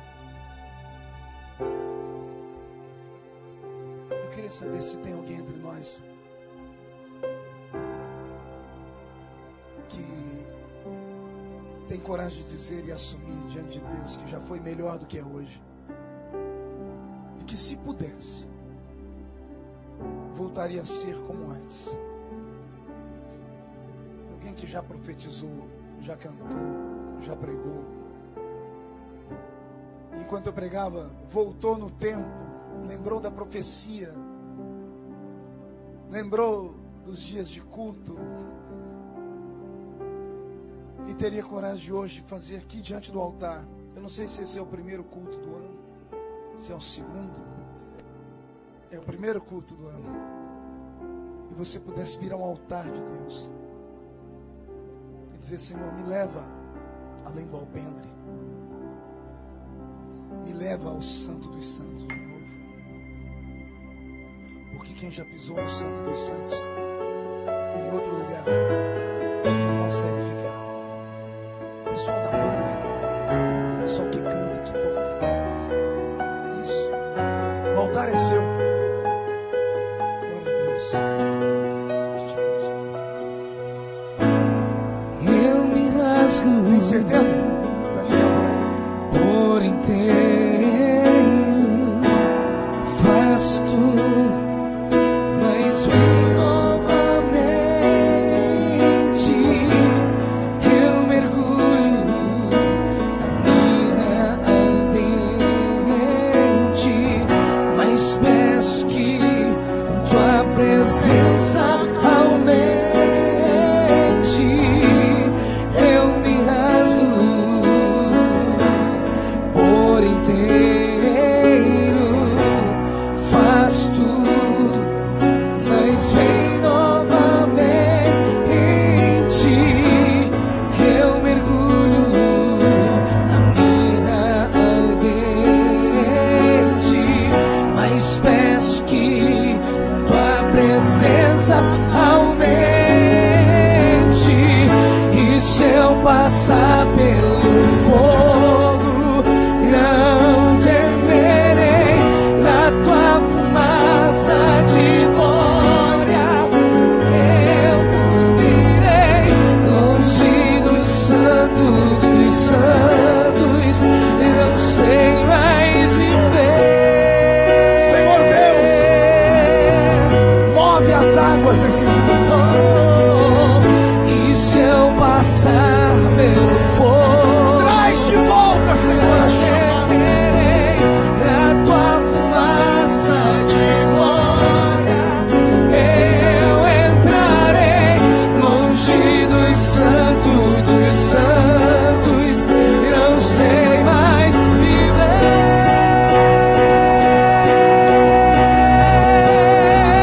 Quem já pisou no santo dos santos em outro lugar não sabe viver. E onde estiver, clamar pela glória, a glória de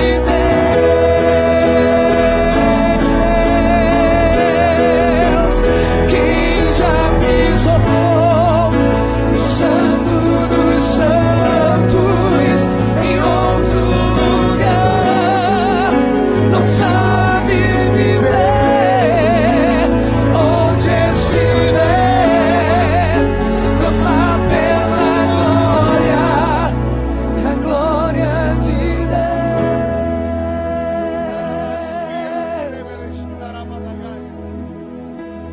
Elohim te lo mandrebele suira chiara. Arabai sui andrebele quebara suria. Riandrebele chi andorobas. Rabiais qui andrebecas. Senhor Deus, o altar está cheio. Alguns estão ajoelhados, outros estão com o coração ajoelhado. Alguns foram atingidos, ó Deus, pelo impacto da palavra e nem forças para sair do lugar tiveram. Fizeram uma autoavaliação e chegaram à seguinte conclusão: passou o tempo, mas é no nome de Jesus que eu te peço, Pai, sopra um vento de avivamento então. Senhor, que aquela frase que eu li na entrada deste santuário seja profética. Que haja um reavivamento nesta terra. a unção que esteve em Pensacola, Senhor, atravesse algumas milhas e desça sobre este lugar. Que os brasileiros que aqui estão e outras nações reunidas experimentem a sua presença, experimentem a sua revelação, experimentem a sabedoria. Transforme este santuário, ó Deus, num quartel-general. Traga, Senhor, seja atraído todos aqueles que estão fora do redil para estarem conosco. Senhor Deus, comece a visitar nesta noite as famílias, aqueles que perderam a vontade, aqueles que perderam o desejo, aqueles que acham que a chamada desapareceu. Traz para esse lugar os batizados com o Espírito Santo, Senhor. Renove-os pelo poder da sua palavra. Os que nunca falaram em línguas, batize com o Espírito Santo nesta noite. Os que desejam o céu, tragam o céu e coloque dentro deles nesta noite. Dê uma unção da palavra, dê uma unção do louvor. Tome os levitas desta igreja. E se eu passar pelo fogo, não temerei, na tua fumaça de glória eu entrarei, longe dos santos dos santos, não sei mais viver.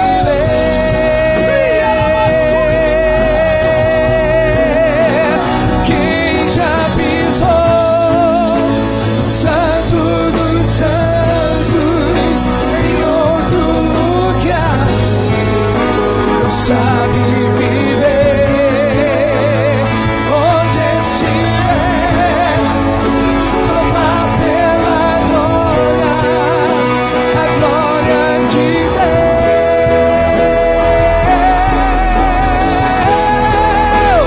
Quem já pisou no santo dos santos, Eu só posso te trazer até aqui.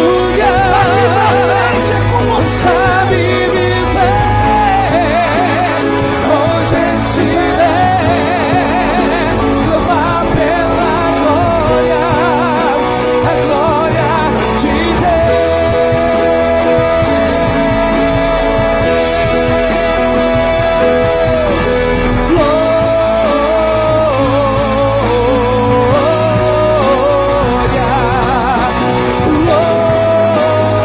Isso, se entregue, glória. recebe a autoridade,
Vocês estão ajoelhados em pé?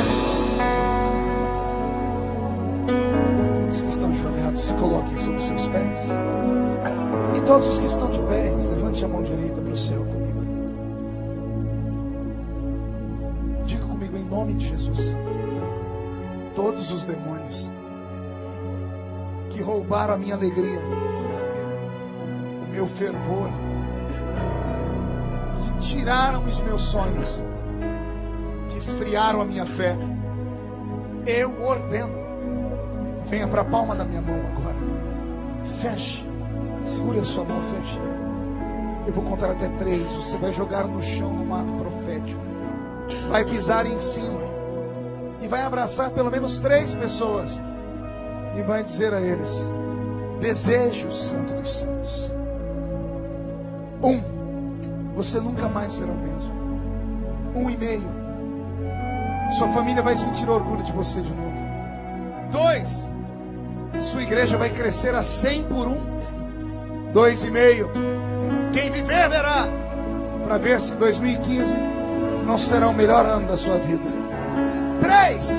Joga no chão, pisa em cima com força. Quem já pisou Abrace 3 Santo dos Santos em outro lugar, não sabe ver onde estiver, lá pela glória, a glória de Deus.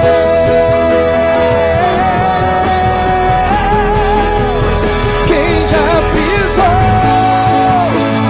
Santo dos Santos em outro lugar, não sabe viver onde estiver, lá pela glória, a glória de Deus. Cante pela última vez, quem já pisou? Quem já pisou Santo dos Santos em outro lugar, não sabe viver onde estiver, clamar pela glória, a glória de Deus.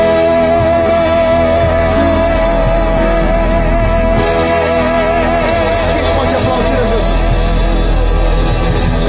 Quem pode aplaudir e gritar? Quem pode aplaudir, gritar e dar um pulo para cima? Puxa a barriga, estufe o peito, olhe nos olhos do seu irmão. Se não tiver vermelho, enfia o dedo no olho dele. Diga para ele: você entendeu? Diga para o seu irmão: é você quem determina se vai ficar no alpendre ou se vai chegar no Santo dos Santos. Amém, igreja? Vou fazer mais um pedido. Quero pedir desculpa pelo horário, pedir para os irmãos terem paciência comigo.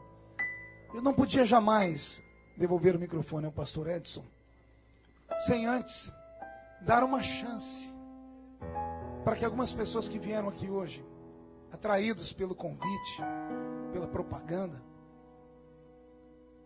porque essas pessoas são especiais e há muito tempo não entravam em uma igreja.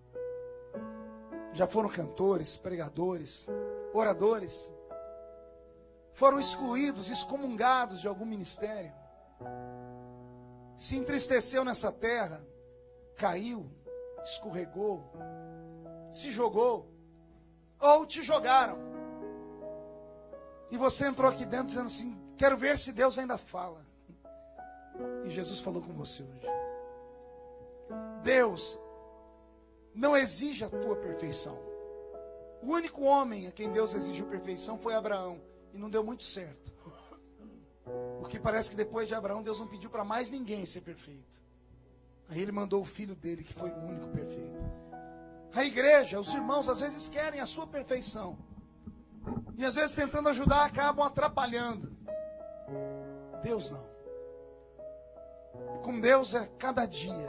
É um dia após o outro. E eu queria muito que nesse primeiro culto do ano você tomasse uma decisão. De pelo menos tentar. Não de se julgar, não, eu não tenho mais jeito para mim, não tem chance. Não, não é isso. Eu queria que você desse pelo menos uma chance a si mesmo. Porque agora, nesse exato momento, você está vazio e solitário. O Espírito Santo está fora de você. Porque ele não pode habitar no seu coração. Mas se você tiver coragem de dizer assim: Jesus, eu não sou perfeito, mas eu quero. Eu vou tentar pelo menos. Se você quiser voltar nessa noite, eu te espero aqui na frente desse altar. E eu vou orar com você. E vou colocar minha mão sobre a sua cabeça. Porque eu já tive onde você está. E as coisas na minha vida não davam muito certo. Chega pertinho, vem cá, vem cá. Isso pode vir chorando. Aqui é o lugar de silêncio. Quando eu vejo um homem desse tamanho chorar, eu fico feliz. Fica aqui pertinho de mim. E você? A igreja, ore aí. Tem coragem, amigo? Vamos tentar de novo? Vem. Deixa nós orar por você. Pastor, eu não sou evangélico. Eu vim aqui a convite de alguém. Tem um irmão para vir aqui ficar do lado desse moço para mim? Um irmão, e só para ficar aqui do lado dele. Isso, pronto. Abraça ele aqui. Pastor, eu não sou evangélico. Eu sou amigo dos evangélicos. Mas eu não entendi nada do que o senhor falou aí. Mas eu senti tudo que o senhor falou. Meu coração está acelerado, a perna está bamba. O que é isso? Isso é o que nós chamamos de Deus. Você não vive dizendo que o dia que Deus te tocar, você vem? É hoje. Eu queria que você entregasse sua vida para Jesus. Pastor, explica esse negócio de entregar a vida para Jesus. Eu vou virar crente? Não. Ninguém vira crente. Crente é todo aquele que crê. Entregar a vida para Jesus. Imagine que a vida é um carro. Deus está com você. Dizem que Deus não está, mas é mentira. Deus está com você sim. Só que Deus está sentado no banco do passageiro. Sua vida é o carro e você que dirige ela. Deus fala com você, vira para cá e você vira para lá. Ele fala breque, você acelera. Poxa, sua vida está uma desgraça. Entregar a vida para Jesus é você trazer o carro aqui nesse estacionamento chamado igreja. A igreja é um estacionamento de vidas. É você sair do volante, tirar a chave do carro e dar uma olhadinha em volta do seu carro. Você acha que dá conta de chegar até o final desse jeito? Quanto tempo mais de vida você tem nessa terra, amigo? Se você não mudar de vida. Entregar a vida para Jesus é abrir a porta do passageiro. Fala, Deus, vem cá, troca de lugar comigo. Dá a chave na mão dele. E você senta no banco do passageiro. Se você tiver coragem de fazer isso, a viagem não vai ser como você quer, mas vai ser mais cuidadosa, vai ser mais tranquila. É certeza de chegar lá no final. Sem Ele é impossível. E o que é que eu tenho que fazer, pastor? Você já chegou o carro até aqui? Toque ele um pouquinho mais à frente. Deixa eu orar por você. Deixa eu colocar minha mão sobre você. E Jesus vai mudar a sua história. Tem alguém que gostaria? Meu filho. Chega aqui pertinho de mim. Deus vai mudar a sua vida. Vem cá. Jesus te ama tanto, mas tanto. A senhora estava vindo, eu olhei assim, Jesus falou comigo uma palavra. Eu disse, faz muito tempo que ela não sabe o que é felicidade. A felicidade vai entrar na sua vida de novo. Pode ir, Beto. Olha que lindo. Não consigo ir além do teu olhar. Tudo que eu consigo é imaginar a riqueza que existe dentro de você. Tem uma moça para abraçar ela, uma outra moça para abraçar ela. O ouro eu consigo só admirar. O pessoal da igreja, família, igreja, eu posso Deus. Fica aqui pertinho deles. Tua alma é um bem que nunca envelhecerá. O pecado não consegue esconder a marca de Jesus que existe em você. O que você fez ou deixou de fazer não mudou o início. Deus escolheu você. Sua raridade não está naquilo que você possui ou que sabe fazer. Isso é a amizade de Deus com você.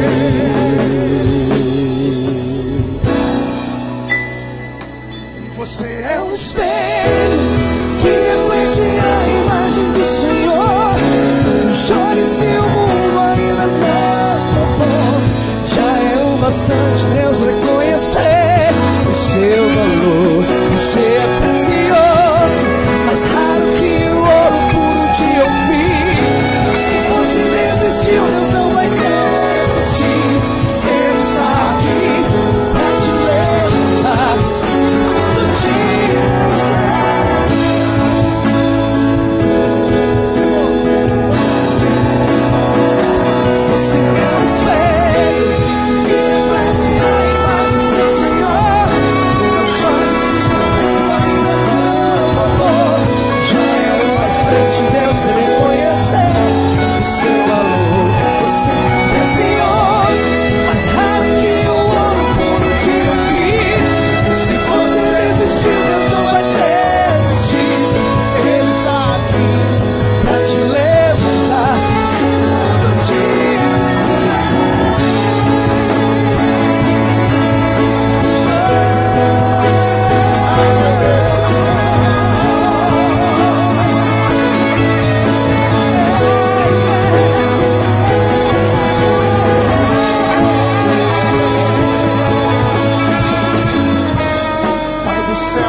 agradecemos.